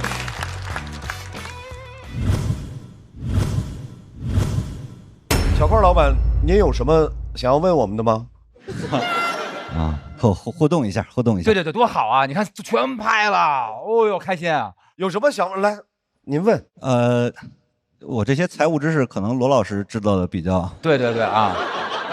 多一点点，没有很多。多一点点啊。对，就你刚才他们跟你说那个应该是扯淡的。就我们当年用一个记账的公司，他每个月过来帮我们做一次账就回去。我记得是10多年前，一个月也要1-2千，所以他那个3500不可能是1年的。是1年吗？是，现在更低。罗老师被骗了十几年了，已经10几年了，已经。罗老师被骗了10几年了，好惨呐！罗老师，没有，我们就用了1年。但是我仍然觉得你做的对，因为什么呢？我们当时用了代理记账的公司，按你们的说法，我已经被黑了啊。即便是这样，后来做了1年多，我们开始盈利了以后，就开始找了一个稍贵一点的财务的主管，还不是总监级的啊。但这个人来了以后，因为前面那个记账公司账记得太差了啊，所以他来了以后帮我们捋那个旧账，就弄了1年多的时间。对。所以你一开始就用自己人是对的，现在我们这是有远见卓识的。对，现在我们每笔钱赔得清清楚楚。哎，小块，我记得你刚来的第1场的时候，你说过你的朋友们早就预言你不可能进第3轮。对，他们现在应该心里边非常的复杂，你知道吧？因为上一轮我比完了以后，那些俱乐部老板纷纷答应我，如果拿了大王的话，把他们的俱乐部全都给我。因为我是答应他，他说拿了大王的话，我把俱乐部给他。哇塞，那他就赔2个公司了已经。所以说今天也才到一半嘛，后面还有很长的路要走。走着瞧是不是？走着瞧，嗨，块儿哥这1年的进步，虽然说在经营上是一塌糊涂，但是这创作上真的负面情绪一积累，整个人就完全跟之前不一样了，非常厉害。好，谢谢同行的评价，谢谢。我想问一下块老板，那个你刚刚这一段事情是什么时候发生的呀？这就是去年我们刚开业的时候，真的是招财务总监了。现在的公司规模呢？现在有5个人吧。那我再追问一下，你们的企业文化是？我们的企业文化就是活着，现在是吧？活着，对啊。使命和愿景呢？第1天就应该定。我不敢说那些，啊，没听说过就是。长得挺快的，1年就翻番了嘛，2个人变4、5个人。对。像你们俱乐部营业，当然要卖票。还有是不是要签越多的演员，就是这个盈利的可能性是越高的，是这样吗？对，理论上是这样。但是因为我去年没上节目吧，那边的演员他们都不太信任我的喜剧能力，所以说今年我上节目也是想让大家知道我也是有这个能力，可以帮助大家多讲脱口秀的。就广深的朋友们也可以多去开花尝试一下。基本上逻辑就是生意做不明白去带货就可以了。有些企业家就这么干的。得了，买卖也谈清了。脱口秀也演完了，让我们把雪冰重新请回现场。我们来看一下雪冰和小块他们的票数情况。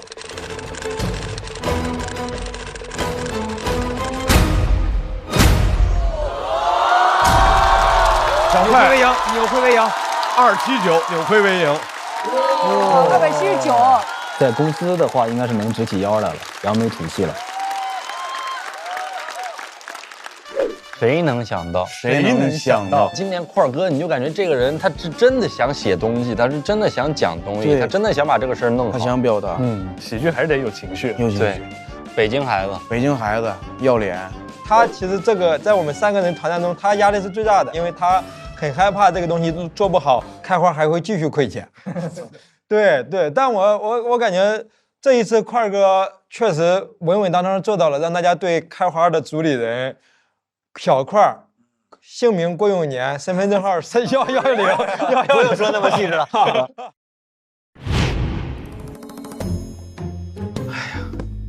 干嘛去了？看着这么累？这不又接了很多活吗？然后赶场回来，没事啊，都是为了咱俱乐部，没事就行。你准备一下，一会儿还有演出呢。是哥，我刚嘴硬呢，真有点累了。累你就跟我说，哥能亏待你吗？你看，我给你准备了清爽补水的脉动，帮你找回状态，脉动回来。感觉状态又回来了。你放心，等我拿了大王，咱们俱乐部就好起来了。哥，我也是老板，你怎么还开始给老板画饼了？下面要出场的这位演员呢，他的表演风格是那种一本正经的胡说八道，各种各样的生活小细节都能够成为他创作的起点。掌声欢迎张俊。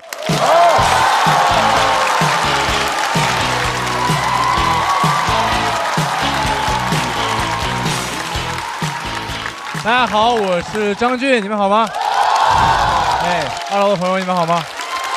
大家好，是这样，我自认为我是一个还挺崇拜知识的人，我有知识崇拜，因为我很爱看书的，我只是看不进去而已，这是我唯一的。我现在看书什么呢？就是文字它只能在我的视网膜上成像，但它无法渗透进去。我发现我的眼睛防字儿。它是那种教科书级别的防字儿，因为它只防教科书。它是那种我在门口跟保安一样啊，瓦尔登湖，这湖灯味儿太重。局外人，这个局你也是外人。小某书，贵宾一位。看不进去，进去了也记不住，因为现在年龄变大，脑子开始变光滑了。我现在看书属于是无痕浏览模式。每次打开书，我跟书里的角色有一样的疑惑：我们怎么走到这一步的？对知识吸收率太低了，然后去医院检查了一下，医生说我有这个知识不耐受，你知道吗？就跟乳糖不耐受一样，就是对于知识你可以摄入，但你无法吸收。你要强行摄入很多的话，很容易放屁。这是一种很常见的病，你知道？你身边肯定有那种人，他好像读了很多书，但他喜欢放屁。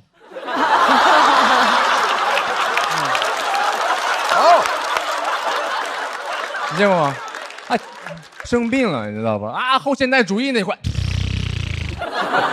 弗洛伊德。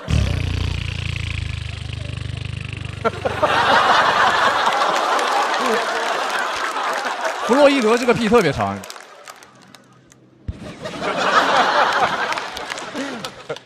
但我还是会坚持看书。别人说你都已经这样了，你要不想看点什么看点什么吧。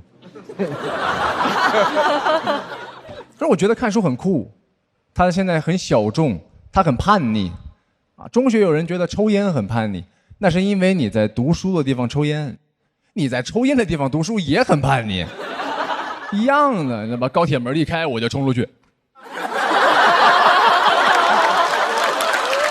太诡异了。哎，给我憋坏了。旁边那个抽烟大哥，哎呀，他好叛逆。列车员喊：“快上车，来不及了，随便找个门上。”两位大哥都已经吸不进去，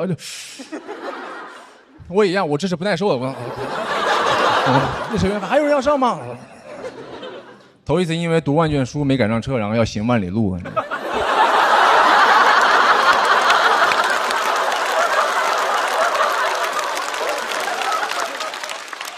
抽烟比看书容易，所以虽然我们禁烟，我们控烟，但是在公共场所抽烟的人还是比看书的人多了。我们没有禁止看书的。你有看过禁书标识吗？啊，没有禁书标识的，一个红圈，一个斜杠，里边一本书，下面一排小字，包括电子书。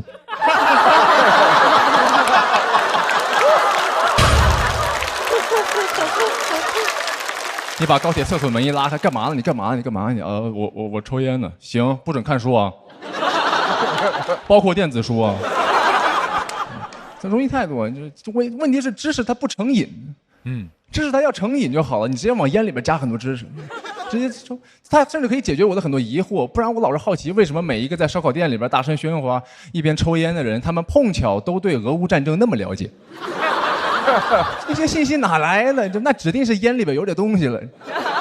如果不在烟里边，那就都在酒里了啊。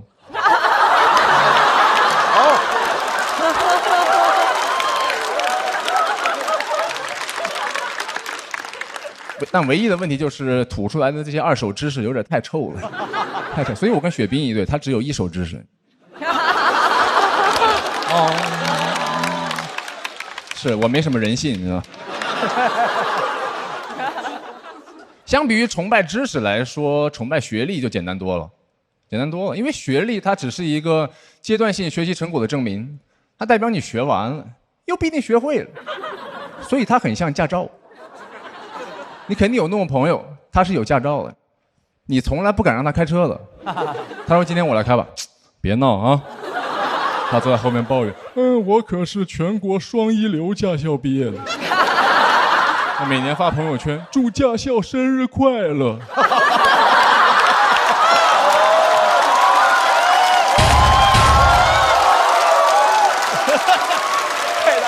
他学上了啊！最绝的是这个，我的驾校全球排名 QS 前50，去年又上升了1名。我的妈呀，都毕业那么多年了，还说这个？有可能你学校排名能上升，就是因为你毕业了。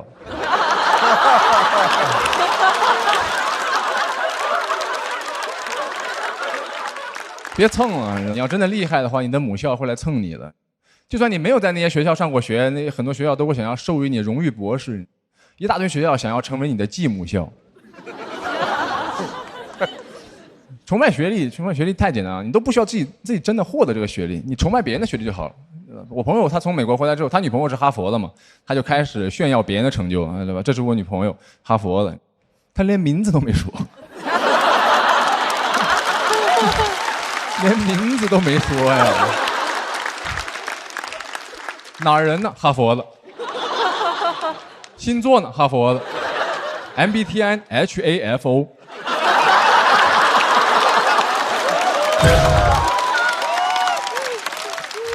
他女朋友什么人格我不知道，他肯定不是快乐小狗，他是个哈佛舔狗。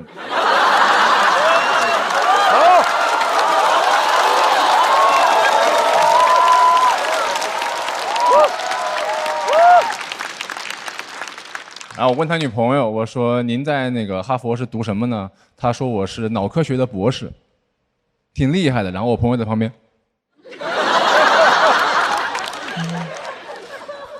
我现在怀疑他女朋友跟他在一起是做研究，需要点特别的样本，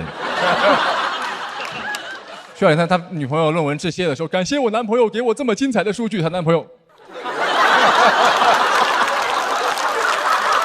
非常好，是厉害厉害。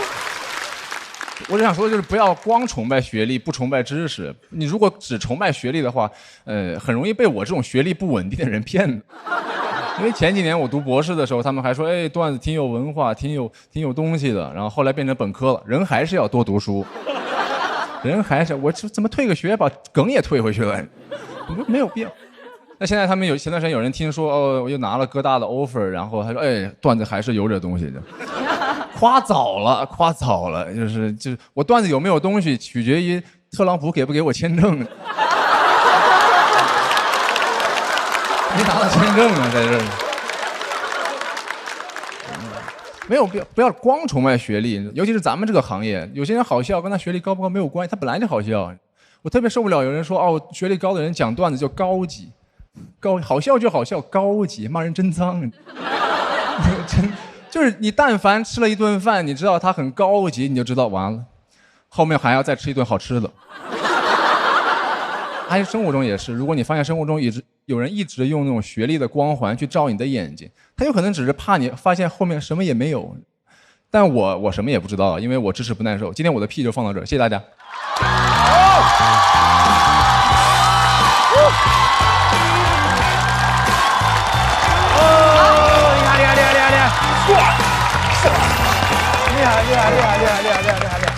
厉害，没事，左票倒计时。哎，谢谢。刚才咱们说小块像换了个人，张俊也有点像换了个人。开挂了啊！这是张俊，我觉得我听到过他，我觉得最好的一次，太好了，非常棒，经典永流传，哇，好棒！这其实是我历史最好成绩，我没有经过第3轮。你这个是冠军级的表现。哎呦，谢谢。前边咱们聊过张俊，就是你总觉得他会有东西，但是很多年就一般般。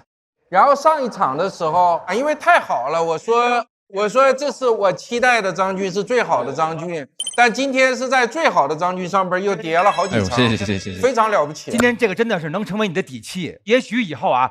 哐叽可能垮了一点，或者哪场怎么着？但你有过这场，你就心里高兴的。至少我讲过这一场，这场太棒了，我觉得特别真的是很棒哦。谢谢，观众好。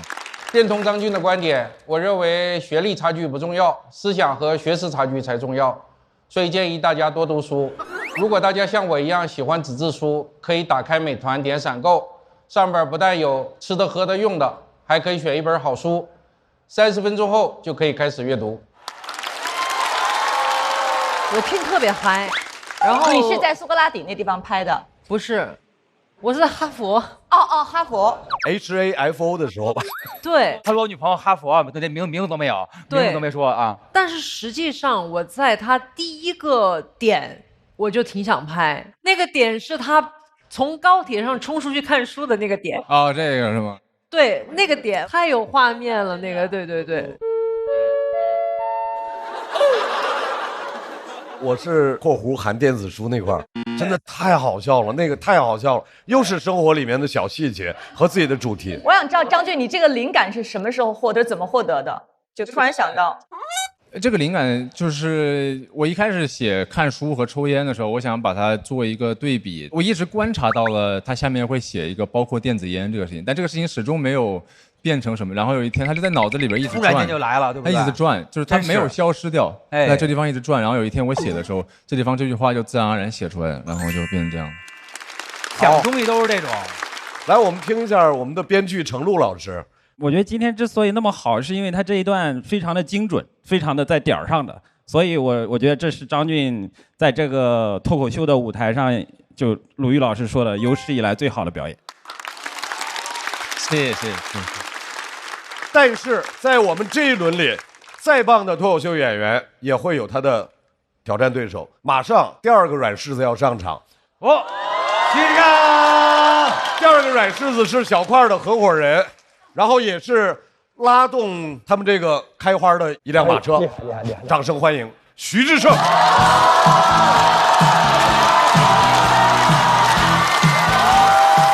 家好，我是志胜。大家别看我稿子接不住，好不好？大家看出来我瘦了吗？没有。啊？没有。我瘦了15斤。刚刚说没有的人良心痛不痛？真的真的瘦了。但是我发现啊，其他人瘦了之后，大家经常说哇你现在好好看。我瘦了之后，大家说哇志胜你现在好精神啊，知道吗？还有人问我说志胜你为啥要减肥呀？我说为了精神。我刚开始真的是为了让自己显得精神一点，但我是没想到一点其他的效果也没有呀。然后还有人过来跟我说志胜你现在都有脖子了。我说我减肥那么拼，就为了把脖子拼出来。我说怪不得显精神了，我这还是一种拼搏的精神。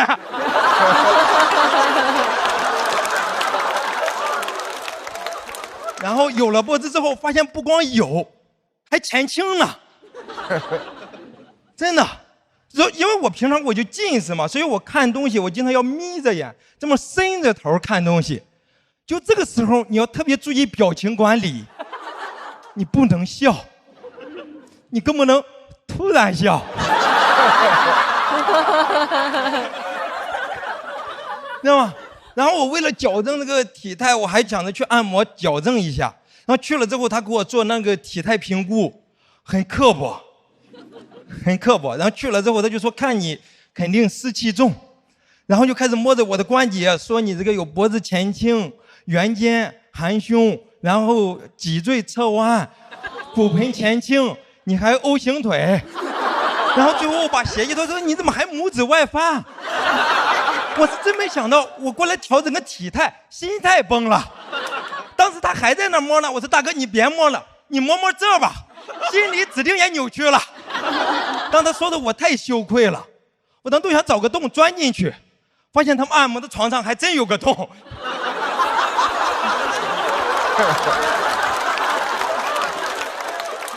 然后跟我说要正骨，我真挺紧张的。我听到正骨，因为我第一次看到正骨，我就觉得很危险。因为我小时候看电视剧，那种武林高手就是走到守卫旁边，咔嚓一下人就没了。我从来没见过那种月黑风高，一个武林高手偷偷走到守卫旁边，咔嚓一下，守卫说：“哎，舒服多了。”哎，我这可是多年的老毛病了，真的。然后我也不明白为什么正骨非要听响，就那个师傅在那每按一下，摁一个关节说：“哎，这个响了。”按一下说：“哎，这个也响了。”我当时躺那，我感觉自己像一挂鞭炮。就我来的时候还是我点计时，现在是计时点我了，你知道吗？关键是想那都是最好的结果，要是不想，他就会一直给你按到响。真的有一个地方大哥按了3次了，还没响，我就听大哥开始在后边深呼吸蓄力了。我说大哥这是打算用内功了吗？然后我说大哥这个没响是不是说明他就没问题呀？要么就是我湿气太重，鞭炮受潮了，对吧？我们讲脱口秀，包袱也经常不响，我不能讲3遍呀。我们讲脱口秀，包袱也经常不响，我不能讲3遍呀。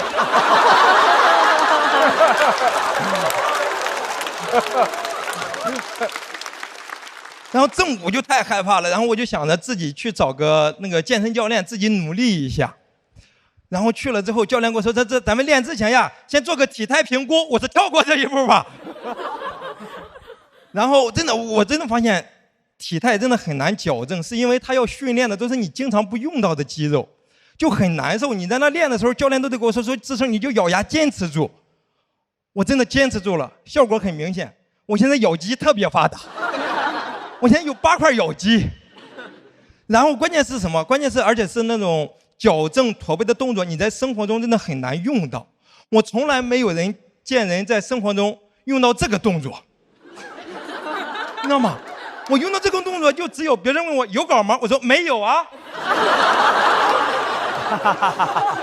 而且我真的体态太差了，我在那练的时候就是关节都咔咔响。教练说：“哎，你关节怎么老响呀？”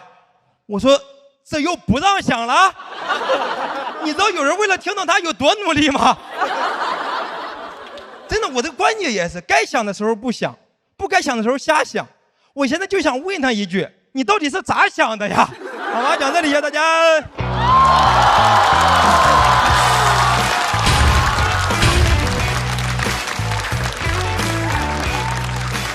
徐志胜锁票倒计时。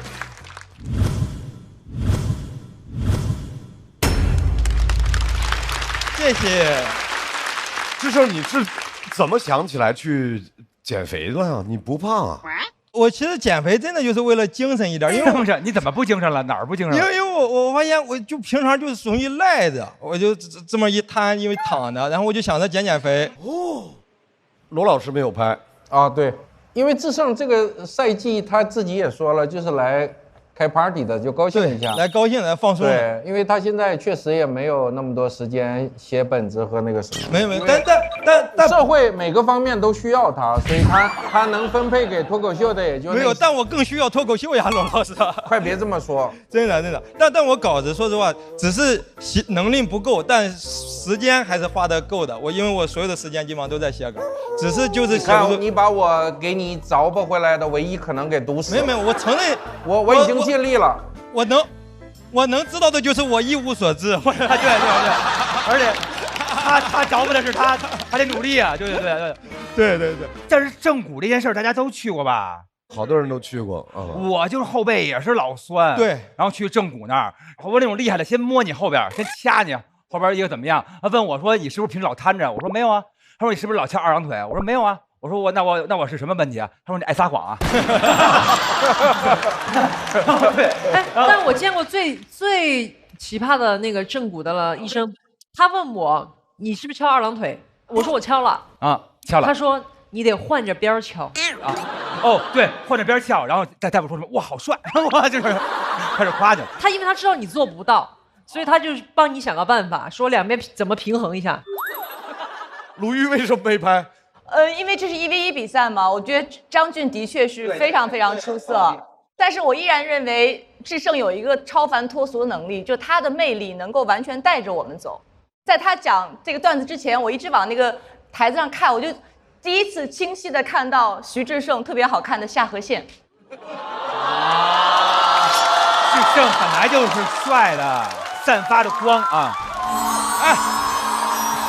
哎。我本来想讲这个段子了，但我在这个台上不想吃颜值，主要是这个时候给你们看一下吧。我看看，这有哦，下颌线，鹅，曲线，朋友们，我有一个提议让我们结束这些无聊的话题吧，好吧？不是，不是，张老师，你不能没有就不让我展示呀！为啥？张老师他用语言给你征服，怎么回事？这个孩子怎么回事？来，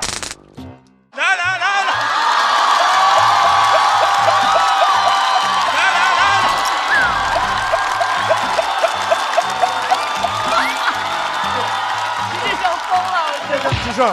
志胜，现在跟你 PK 的不是我啊，是张俊啊。你敢和张俊比下颌剑吗？啊？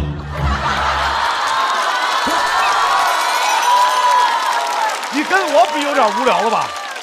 我从来不跟比我优秀的人比。来，请张俊回到舞台。来吧。在2位的表演结束之后，我们来看一看，这个。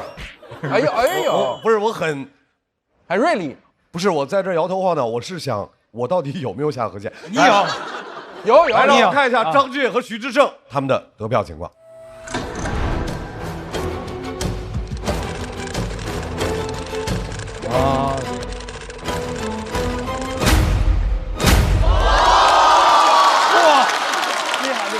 张俊拿到了第3赛段截止到目前为止的最高票数290票。冠军！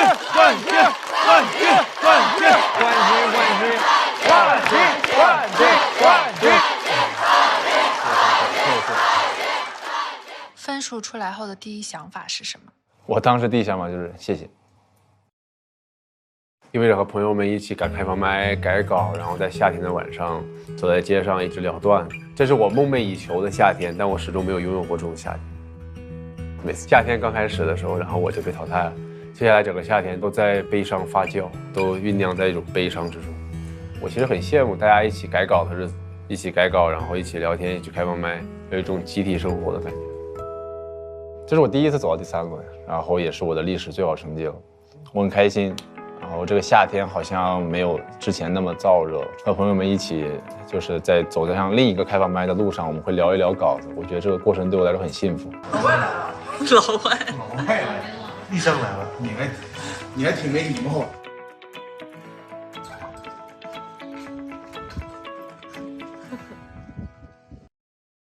他困扰过我，他非常困扰我。我其实只是正常的和观众在交流我的想法，就我没有刻意把自己放在很低的位置，但我也没有要故意俯视观众。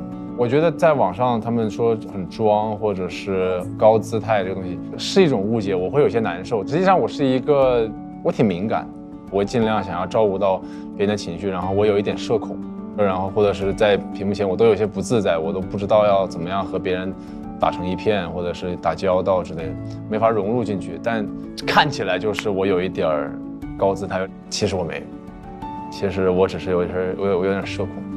这个我很开心今天能够打破它，我很感激我现在拥有的一切，很好，我很幸福，我觉得很快乐。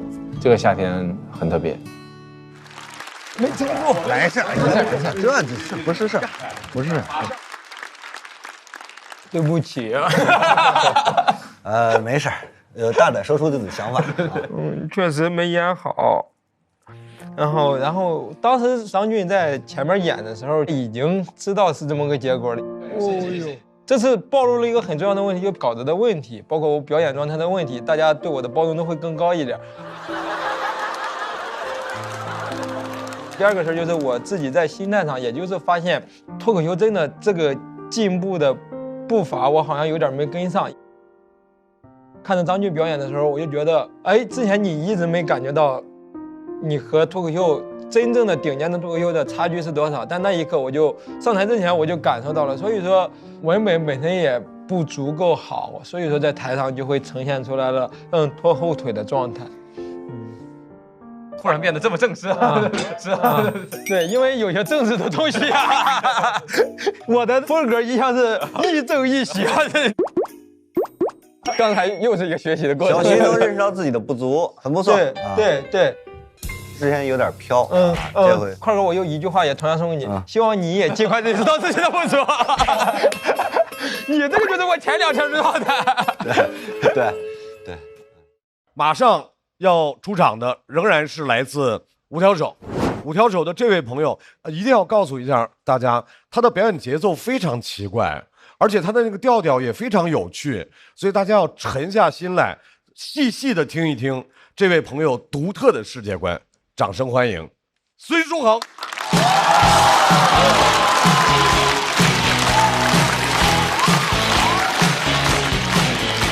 嗨，大家好，我叫孙书恒，谢谢大家。我们这队儿叫五条手，然后我比较好事儿，我想既然叫五条手了，我们就真的组个乐队吧，让雪冰弹贝斯，因为贝斯嘛，有手就行。但是我后来发现他是没有拨弦的这个手。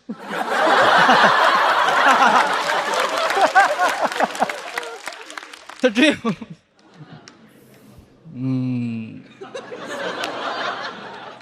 雪冰沉默了，一点声音都没有。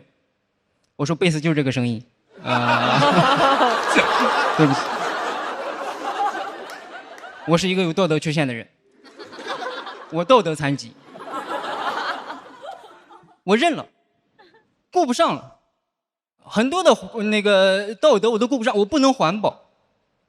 就是大城市的年轻人活得太累了，家里催婚，工作催命，你上了一天班回到家，海洋上又有垃圾了，又要怪罪我了。这海洋上垃圾跟我有什么关系啊？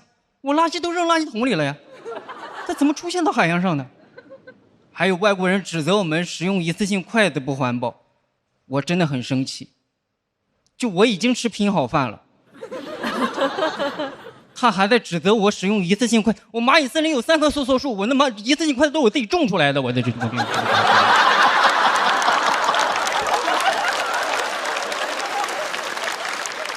我说我不环保，但我最起码告诉你了，我使用一次性餐具，我告诉你了，很多事情你意识不到，他不会告诉你的。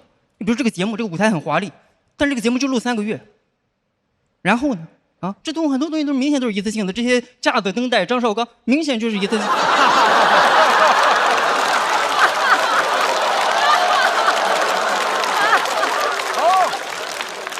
别的节目完全用不着。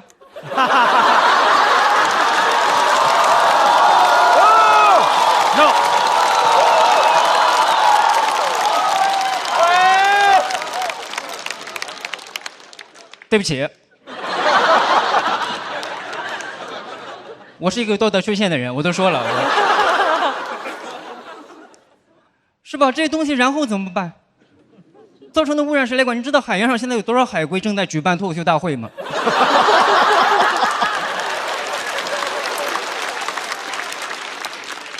对普通人的道德要求有点太高了，我觉得现在是吧？但是有钱人稍微做点好事，大家觉得哦，真棒，真厉害，合法纳税真厉害啊，捐助香港小学真厉害啊，提供就业机会真厉害。就是有钱人稍微做点好事，大家觉得他们有这种优良美德真好。我说他们有优良美德是因为他们有钱。他们有余力有那些优良美德，就我有的钱只允许我拥有部分的优良美德。就有些人可能这么大一个圈，我就这么小一个圈，你只能塞进一些什么勤俭节约、吃苦耐劳、助人为乐，真是不行了，助人为乐真够呛了，助人为乐。就是我的钱要去资助一个贫困家庭，这个世界上就会多出一个贫困家庭来。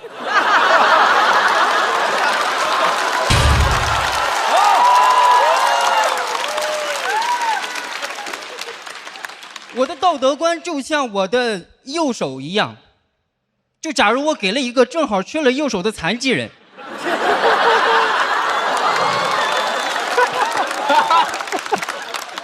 我就是这样自顾不暇了，真是自顾不暇，只能顾得上我自己。我有时候也想做好事，但我真的没有那个能力。我家里有那种大专毕业、中专毕业的小孩，非让我在上海给他找份工作，我真的很想帮忙，但那小孩啥也不会。我说编程会吗？不会。我说那 Excel、PPT、Word 这些会吗？也不会。我说那开车会吗？也不会。电动车太危险。我说那说唱摇滚脱口秀你是总得3选1了吧？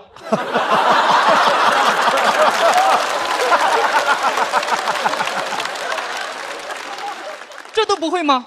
怎么做到的？人怎么能在专业知识一点没学的情况下，课外活动一点没参与呢？你是这活得很真空啊，哥们儿！你这大专这3年，你这大专。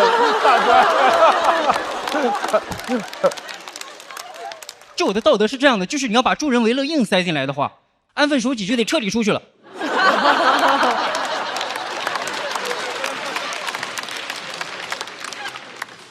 就我可以给你找到工作，但工作是什么你就别管了。那家长还说呢，哈，没关系，能跟你在上海混着就行。我说在上海我不能保证啊，在国内我都够呛保证，我跟你在上海。就是很多那种，你遵守了更好，但是不遵守也行的那种道德，就硬让你遵守。比如孝顺，是应该孝顺，但没考虑钱的因素啊。说什么有钱没钱回家过，你没钱真的回家过得了年吗？机票这一关就得卡住。过年那个机票有多贵，大家也都知道。我刚毕业的时候，至少有3年的时间是贷款孝顺的。我说实话，孝顺真挺奢侈的孝顺。而且说这是什么传统啊？过年家里人团圆，这是一种传统，这是什么传统？以前的人高铁飞机没有那么发达，以前都是少小离家老大回。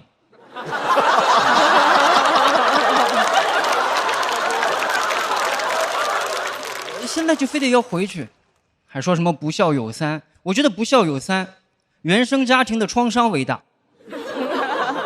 是吧？你不可能不考虑原生家庭的创伤的情况下硬让我孝顺。我现在已经把这2个硬挤在一块了，你让我多了个儿子做的真的很不错了。因为这一完了嘛，旁边还挤着报喜不报忧呢。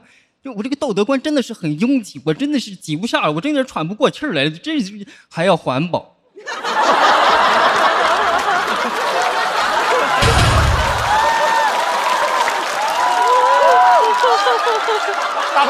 开口了，意思。环保要是塞进来，孝顺就得彻底出去了。我爸问我啊，你怎么不回家看看我呀？我说我还回家看看你，那海龟的鼻子上都插着吸管呢，我还回家看看你。因为全球变暖，北极都化了，北极没有北极了，你还在这回家看看你，真不知道轻重缓急啊！你说。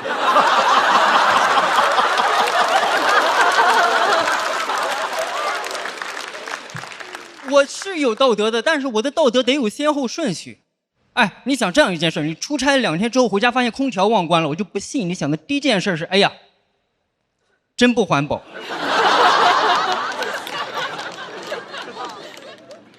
你懂吗？就是现在就是非得给我们这种普通人增加这种难题。我每天挤地铁呢，他让我思考电车难题。就是一边1个人，一边5个人，问你压死哪个，是吧？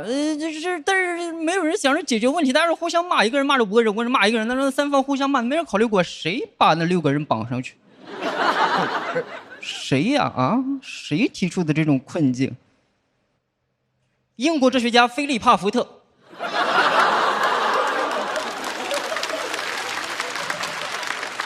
这些天杀的小布尔乔亚，这些伪善的哲学家，每天也不想解决问题，就想提出难题，为难我们这普通人。现在很多人都是这样，一堆坐在7座商务座上的人，指责我们站着挤地铁的人不环保。就是我是穷则独善其身，他是达则绑架天下的。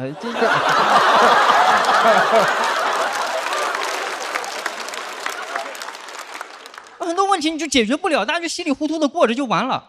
是吧？我这都是小老百姓，我就这么仨瓜两枣的道德，我也坚持不能丢了，因为我要丢掉我这仅有的坚持，钱就来了。谢谢大家说，谢谢你们到来，谢谢。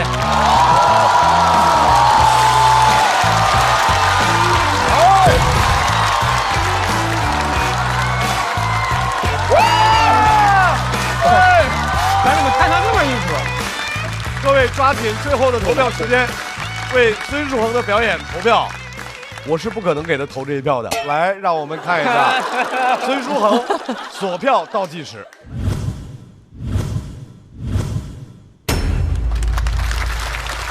谢谢大家，谢谢大家。发生了什么？都疯了，已经，突然就这样了。对，突然都疯了。拍巴掌拍的嘎嘎响的，都肿了。我还在被轰炸的这个里边，层次结构完美。对，而且您还不记仇，说明您的品德特别高。哎呀，真是好。哎，说明您独一无二，没有第二个活儿。但那梗真好，就灯光啊，灯带张绍刚都一次，那个梗特别好。对。没事，那个鲁豫老师，我收到了。第一，第二，我也领略了其中的幽默。第三，如果能让大家快乐，我也很开心。第四，下次不必了。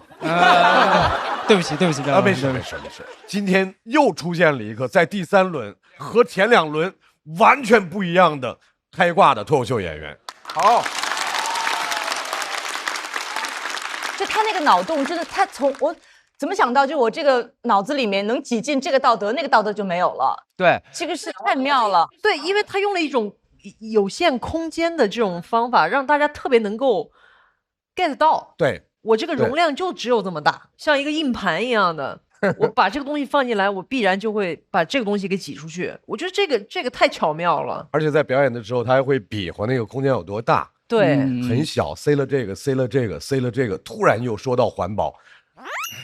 把场彻底对，那件很炸，絮絮叨叨的感觉恨这事好几10年了已经，对，想不开已经好多年了，哇，是的，哎，是哪个点触发到你对环保的这个就是累，就是现在要让你干这个，要让你干那个，就是年轻人的责任有点太大了，我们担不起这么多的责任，我们就顾好自己就可以了，我觉得。20多岁的人，我见着都挺萎靡的。这边一个巴掌扇过来，那边一个巴掌扇过来，其实你不知道咋说话合适。我长得就像有心理问题的那个样子，懒惰、内耗、抑郁、回避。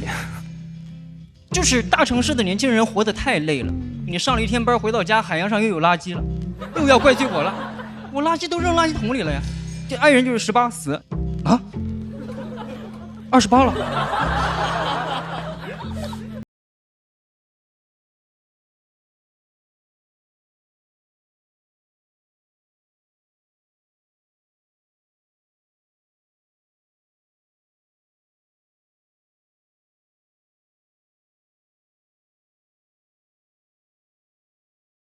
因为每次排练都不好，没有人27开始学爵士的，就是这样。我肯定也不是第一个了，我只是这些绝望的人群当中的一个。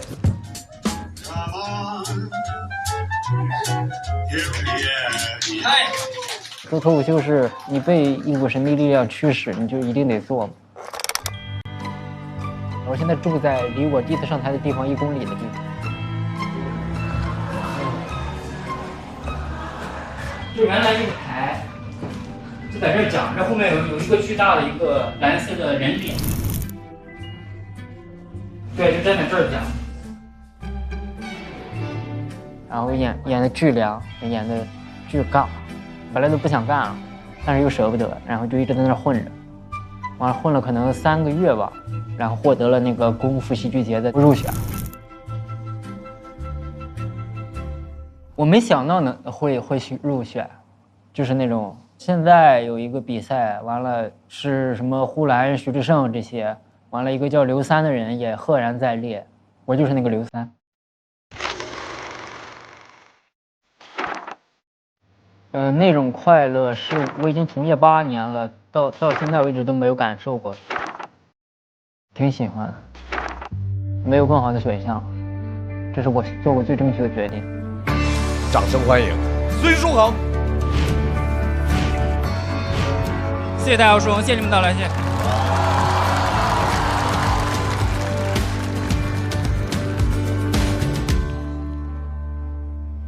没有答案，只有硝烟弥漫，你哭得像风，噎得像狗，扎进灯火阑珊。我的生活就是这样，就是这样，没有答案，只有硝烟弥漫。拜拜。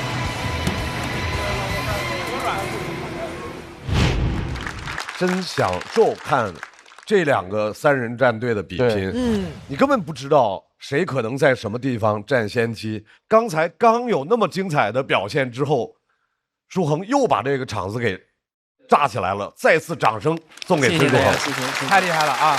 马上迎来的是你的对战的朋友，正常一点，没问题，稳当。这位朋友在脱口秀上是新人，但是在职场上是老人。之前他跟我们分享了他的外包的故事，他的群面的故事。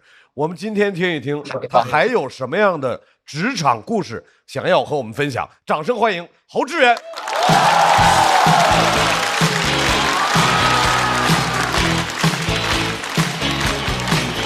哎，你们好，你们好，哎，大家好，大家好，大家好，我叫侯志远，毕业于复兴矿业学院。这个是我面试时候的开场白，那很多时候也是结束语。有些学历歧视的面试官听完我的介绍，眼神都变了，感觉他们听到的版本好像是：大家好，我叫侯志远，我有传染病。他们学历歧视，但保持体面。听到我的学校会假装夸一句挺好的。我经常被夸奖，但是从未被录取。感觉面试官的评价分成4个等级，优、良、中，挺好的。其实我的专业成绩是我们学校前几名，但我投了上百份简历一个专业对口的工作都找不到。这个市场环境挺好的。我很要强。坚持了很久才去当销售。领导杨总跟我说：“小侯做销售不看学历，酒量比学历重要。”我酒精过敏。杨总说给我1个月的时间，让我把酒精过敏的缺点改掉。杨总这人挺好的。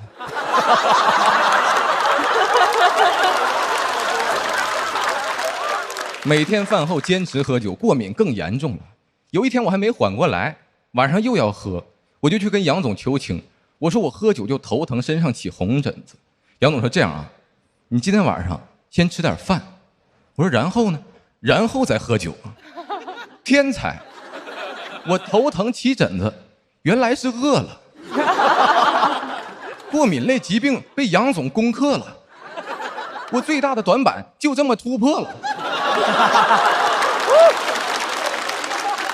原来米饭的主要成分是淀粉、蛋白质和氯雷他定。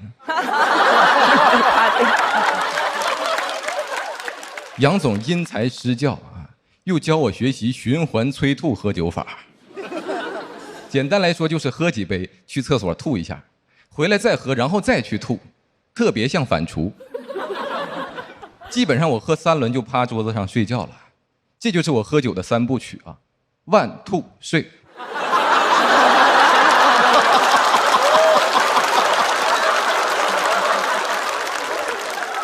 我在酒桌上主要起到一个运输的作用。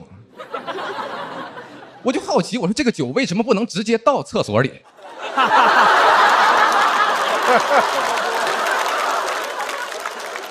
有的时候我会抱着那个马桶边吐边哭，我不知道自己在干什么。突然发现我吐的酒里还有米饭，原来我在酿酒。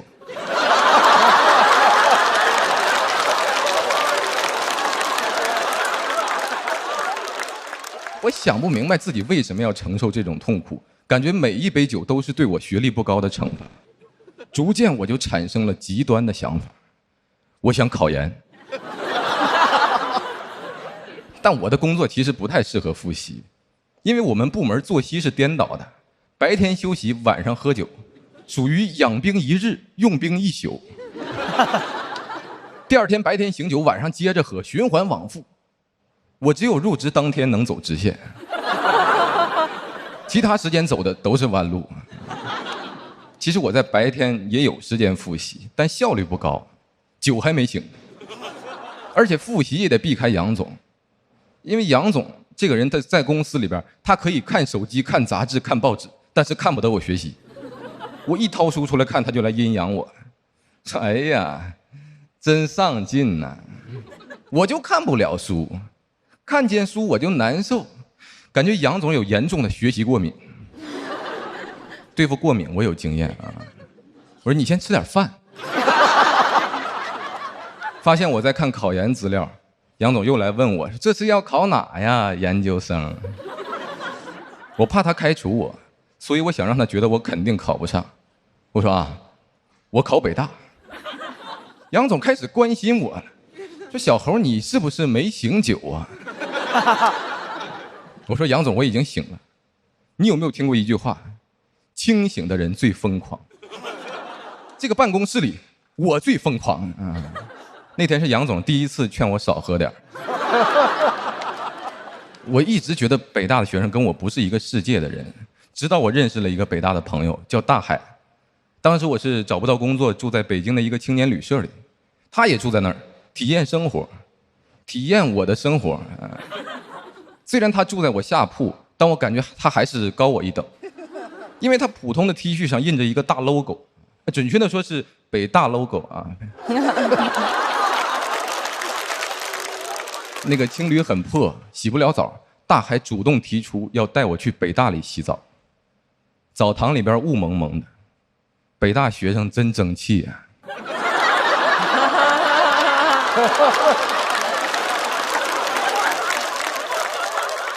哎，你们跟北大的学生洗过澡吗？根本挪不开眼睛。我就想看看他们跟我到底有啥不一样。但我发现他们脱掉印着 logo 的衣服以后，没啥不一样，都是普通人，每一个我都看了。他们胸口都没有伟大 logo。当然我不是一直盯着看啊，我是边搓边看，看起来我是在搓泥，只有我知道我是在祛魅。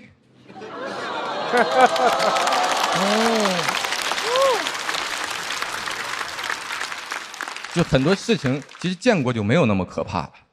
当时我就决定我要考北大，我还想来洗澡，因为我这个人爱干净。我觉得考上北大能解决我之前遇到的所有问题。我没想到最后我真的考上了。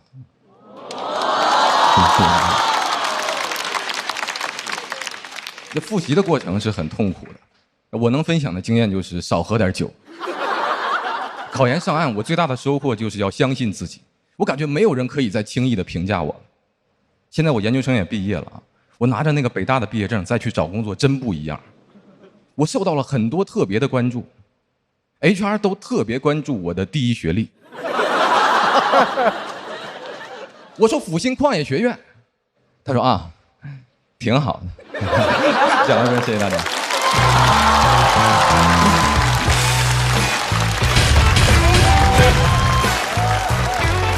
有悬念，我感觉有悬念，有悬念了吧？来，各位侯志远索票倒计时。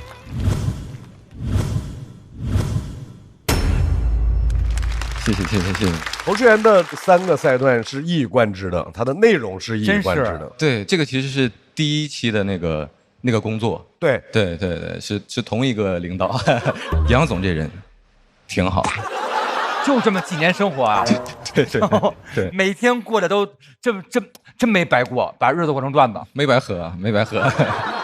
我其实一开始会为他有点担心，因为可能孙书恒太厉害了，但是后来我就听进去了，然后尤其是喜欢他那个，他说他在北大洗澡搓泥其实是祛魅啊，我觉得那个点太打动我了，所以我觉得，哎，我还是想拍这个灯。谢，有那种段子冲进心里了。对，他有一点特别可贵，就刚才春春讲到，就他在北大搓泥，然后祛魅。就他营造那个画面，他是这么一个特别单纯纯净的一个人，他讲这画面又很可笑，但你又没有任何让你有不好的感觉，对，就是一个，但本来你说特别单纯纯正人在那儿的话，你会觉得他不好笑的，他又好笑又干净又简单，我觉得那个瞬间我特别开心，特别高兴听的时候。谢谢罗毅老师。我觉得侯志远特别厉害的是刚才。舒恒把这个场炸完之后，他接得非常好，稳稳的啊，非常稳，非常大气。我想问问小块老板的感受。非常厉害，因为刚才那个场子谁接都会非常难受，但是他表演一点失误都没有，而且该演的全都演出来了，我觉得真的特别厉害。谢谢。就是稳。哎，我听说你还在网上有开直播还是怎么着？就是好多人还请你那儿。对，就聊过这段经历，也会有一些朋友过来问我什么考研经验之类的，就有发过一些经验分享，对，但是也不是很成熟了，也不是很成熟。祝各位领导呢，考研一切顺利。当时是我临毕业的那一年12月份，考研的前1周，我突然开始紧张了。我估计大家可能会有一些人，比如在每一年的高考季，自己会莫名其妙的紧张。我是在每一年考研的那几天，我就会莫名其妙的紧张，然后那1周就突然特别有表达欲，发了以后数据就特别猛。我觉得北大没有改变我，生活中真正重要的事儿，那个毕业证都给不了你，它不能让你更健康，也不能让你更快乐，是考研改变了我。我现在遇到那种坚持不下去的时候，我只会想着说，考研我都坚持下去了，这点事儿算个屁呀。当时是边上班边复习嘛，但我还跟同事住在一个标间里，就不太敢在房间里开着灯复习，就只能等他睡着以后去厕所里边复习。就有一个浴缸，我就只能躺到那个浴缸里，然后就拿很多毛巾把它垫在底下，大家把它当做一个许愿池之类的东西。真就是硬挺着复习，硬挺着去考试。好在后来考上了，初试第2，复试第1，总分第1。我真一直觉得我复习的不咋地，分出来以后我才知道，原来别人复习的更不咋地。侯志源是一个很神奇的存在，长了张被欺负惯了的脸，你知道吧？有一股韧劲儿，就是有一种不服输的那些劲儿。哦，我喜欢这种铁骨。我觉得我其实不是特别能吃苦，但是我是很想活下去的一类人。我只是想有一个安安稳稳的一个生活状态。确实那个工作，比如喝酒的这段经历，给我很大的痛苦。当时我想要放弃的时候，第2天去工作，面对的还是那样痛苦的场景。其实这个痛苦最后就变成动力了。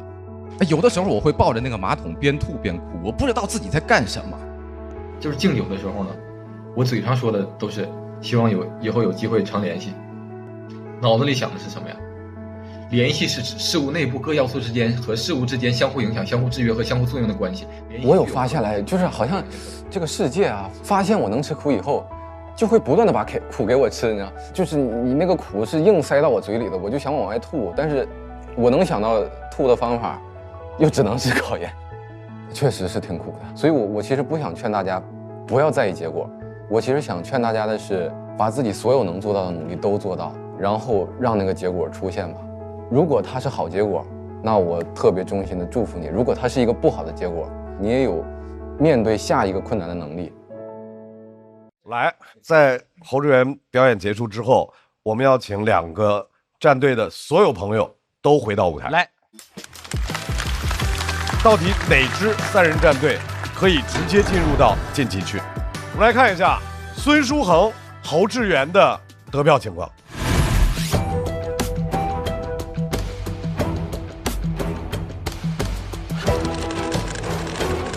这个差了多少哈？他的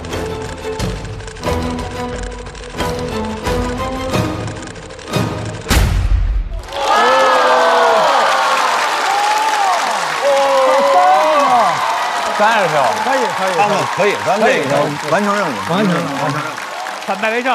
哎，追回来了，追回来了。现在孙书恒是第3赛段的最高分，292票。哇！所以恭喜厉害5条手队的孙书恒、张俊、雪冰进入到下一赛段。谢谢。哎呀，谢谢，太棒了，My bro， 太牛了，王哥，太牛了。请给5条手今天的表现打分。但是3个人一起说。好，来，1、2、3、80。天哪！哎呀！这个录下来了吗？这个，好家伙！咱可以结一结蓝了，我觉得。哎呦，5条手胜出的关键是什么？团魂，就是我们这最有团魂的。对呀，这次比的时候，我们就想让他压轴，因为他确实承担着这个票数最高的。他的单口喜剧脱口秀内容是有一些老罗说的那种理想主义在里边。脱口秀的里子，别，咱们3个挺厉害的，说实话。我觉得我厉害就是能选到你们2个当队友。说实话，我们2个要是没你的话，我们的梗收不住，你知道吗？都用了你的，就是借用了你的手。好。他要不借我们那手，我那段子没底。我胳膊要给他，他就多一个残疾人，这梗是他出的啊。这个，我那个张绍刚那个梗是张俊出的。我非常感谢我的队友们。最后你们互相还有什么想对对方说的？我会非常怀念这段时间。那我们刚才说呢，肯定得吃个饭，以后常聚，好吧？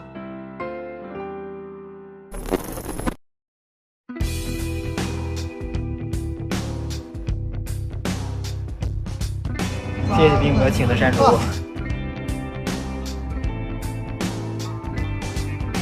夏天晚上是不是得吃饭？播出吧。啊，我们是拍着玩，拍着玩。大胃王。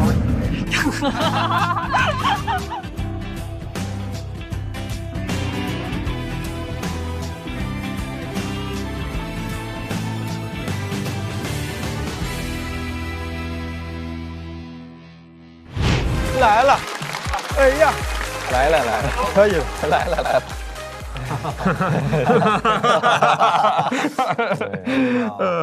分别说说吧。啊，好嘞。你认为谁应该先说呢？你先说吧，毕竟你在这个公司也有一定的地位。我就认为这个公司开花不能没有块哥。火车跑得好，全靠车头带。但不得不说，块哥超人的这个脱口秀水平，正常发挥啊，展示出来了高超的领导能力。行了，歇会儿吧，再夸就过了啊。小猴说2句。我觉得块哥前2轮的表现啊，现在可以被认证为是有所保留。哎呀！这一轮确实是因为我们2个，组成了一队，块哥这回就决定不保留了，所以我觉得这个是真实的水平，真实的水平。你的前途以后比他广。哎呀！咱们实话实说啊，确实也是帮我分散了火力啊。这个2位也是功不可没，我的成功也是在他们2个，也是靠他们2个托举。段子好还这么谦逊，人怎么能这么完美？反正对，还行。发现，一直抱着膀呢。咱俩的手都没地方放，他一直在那抱着膀呢。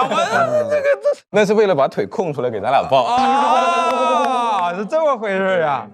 各位，截止到目前为止，脱口秀和他的朋友们的第2季的第3赛段交朋友赛的上半场就全部都结束了。本赛段一共有26个晋级名额，目前一共有6支3人小队全部表演完毕了。美团闪购神速晋级快人一步，让我们来看一下3人小队的晋级名单。3支队伍分别是蚊子、德子、叶子、4大天王、5条手，一共有9组朋友，现在已经顺利的晋级到了第4赛段。根据比赛的规则，排名第1的3人小队成员将获得下一赛段的跳段权。恭喜 Kid、李文和季叶，你们自己可以自由的决定是否使用。最后，再次把掌声送给我们所有的演员。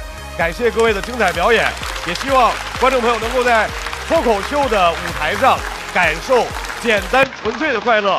做脱口秀永远的好朋友，想来现场体验线下脱口秀的快乐吗？微信搜一搜效果，关注效果官方公众号小程序，超多演出等着你来。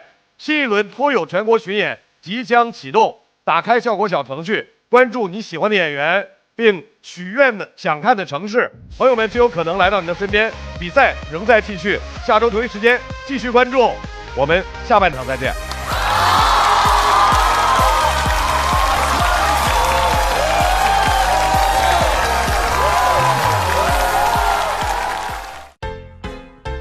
他说自己 QS 多少多少，要谨慎交往，毕竟学历高不一定有真材实料。再看下一个，QH 是啥呀？当然是茄皇了，他肯定有真材实料。那当然了，毕竟每桶茄皇都有约1颗阳光番茄。酸甜浓郁，内涵满满。番茄是个宝，茄皇错不了。不开玩笑，美团闪购马上就到，感谢快乐不止一点点的下一代购物方式，美团闪购冠名播出。番茄是个宝，茄皇错不了，感谢约1颗阳光番茄在里面的茄皇联合赞助播出，让生活更开心。感谢国民白酒老村长特约赞助播出。宝宝内外强护，未来自会闪耀。感谢守护宝宝闪耀成长的 A2 紫药 HMO 婴幼儿奶粉赞助播出。找回状态，脉动回来。感谢随时随地帮你 call back 好状态的脉动行业赞助播出。聊天就要吃乐事，分享美味，快乐加倍。感谢片片薄脆，乐事不停的乐事赞助播出。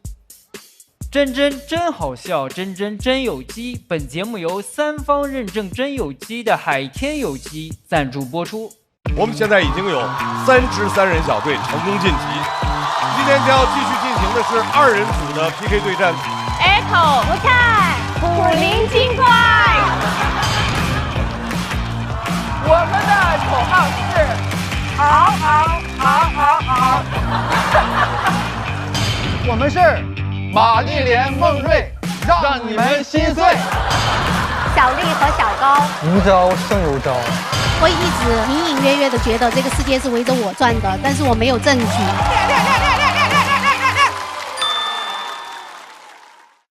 欢迎大家来到朋友们和他的脱口秀第2期，耶！首先，我们先从名气最大的张军老师先。哦，那现场巨炸。怎么听到张俊有点紧张？我坐住了，没事，没事。二哥，你那个是灯。来，继续说的意思是，再来5句，再来5句。你要不退股算了吧？他这么怼你，我这退股是奖励。以为是脱口秀的胜利，其实是资本的博弈。要我说什么？要我去死呀！接下来这个游戏叫做行动猜词挑战。你假装坐下，把手抬起来。洗澡，要饭。漫谈完这个有优势，滑冰、滑雪，对，没素质。拿出来你3根手指，3根手指捏呀！我这3个手你捏呀！我怎么感觉宽二哥也戴了耳机？是为什么呀？你让你洗轻点，然后再重复刚刚那个动作。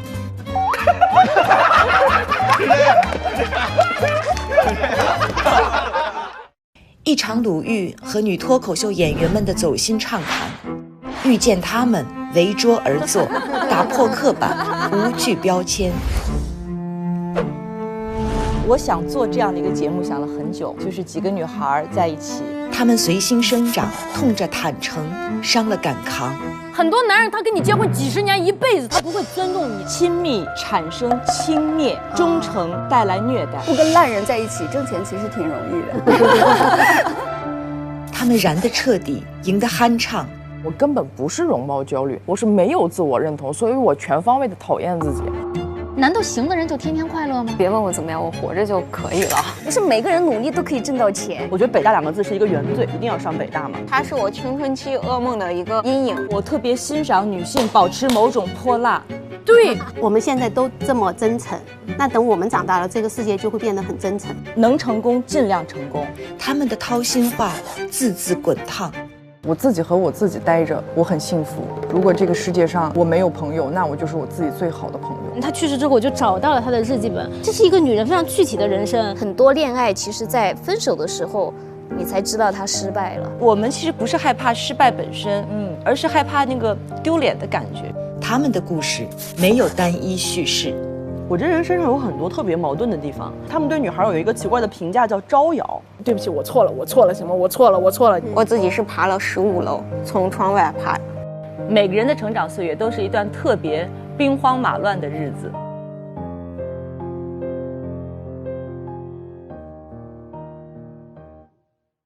不开玩笑，美团闪购马上就到，感谢30分钟好货到手的美团闪购冠名播出。番茄是个宝，茄皇错不了，感谢约1颗阳光番茄在里面的茄皇联合赞助播出，让生活更开心。感谢国民白酒老村长特约赞助播出，96倍乳黄金续航母源自护力，感谢A2 紫药 HMO 奶粉赞助播出。找回状态，脉动回来。感谢随时随地帮你 call back 好状态的脉动行业赞助播出。聊天吃乐事，分享更快乐。本节目由片片薄脆乐事不停的乐事赞助播出。真好笑，真有机。本节目由3方认证真有机的海天有机赞助播出。新一轮脱友全国巡演已正式开启，微信搜索效果小程序参与许愿活动，朋友们就有可能来到你身边。脱口秀和他的朋友们第2季每周5、周6中午12点，会员抢先看1周。衍生节目朋友们和他的脱口秀每周1、12点更新，遇见他们每周2、12点更新。SVIP 抢先看1天，还有超多幕后视频不定期掉落，记得准时追更哦。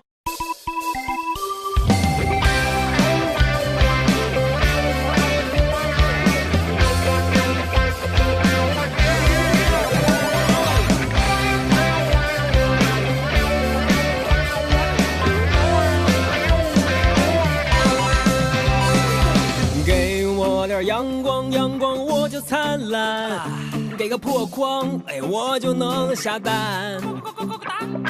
给我头大蒜就能下饭，谁都拦不住我，都我自己玩。给我一个木马，我就开始旋转；给我一个主角，我就开始撒欢。给我一顿臭马屁头有概念，我反弹，我反弹。天生就是自来嗨，原因留给别人猜。管他该来不该来，心不塞就不该打不败。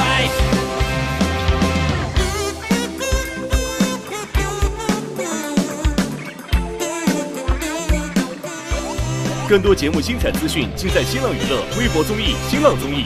感谢新浪新闻、腾讯新闻、腾讯娱乐、丽丽纯传媒、扣儿小姐、王半仙、跳海大院、密斯汉谟拉比对本节目的大力支持。偏不看，给包鲜艳。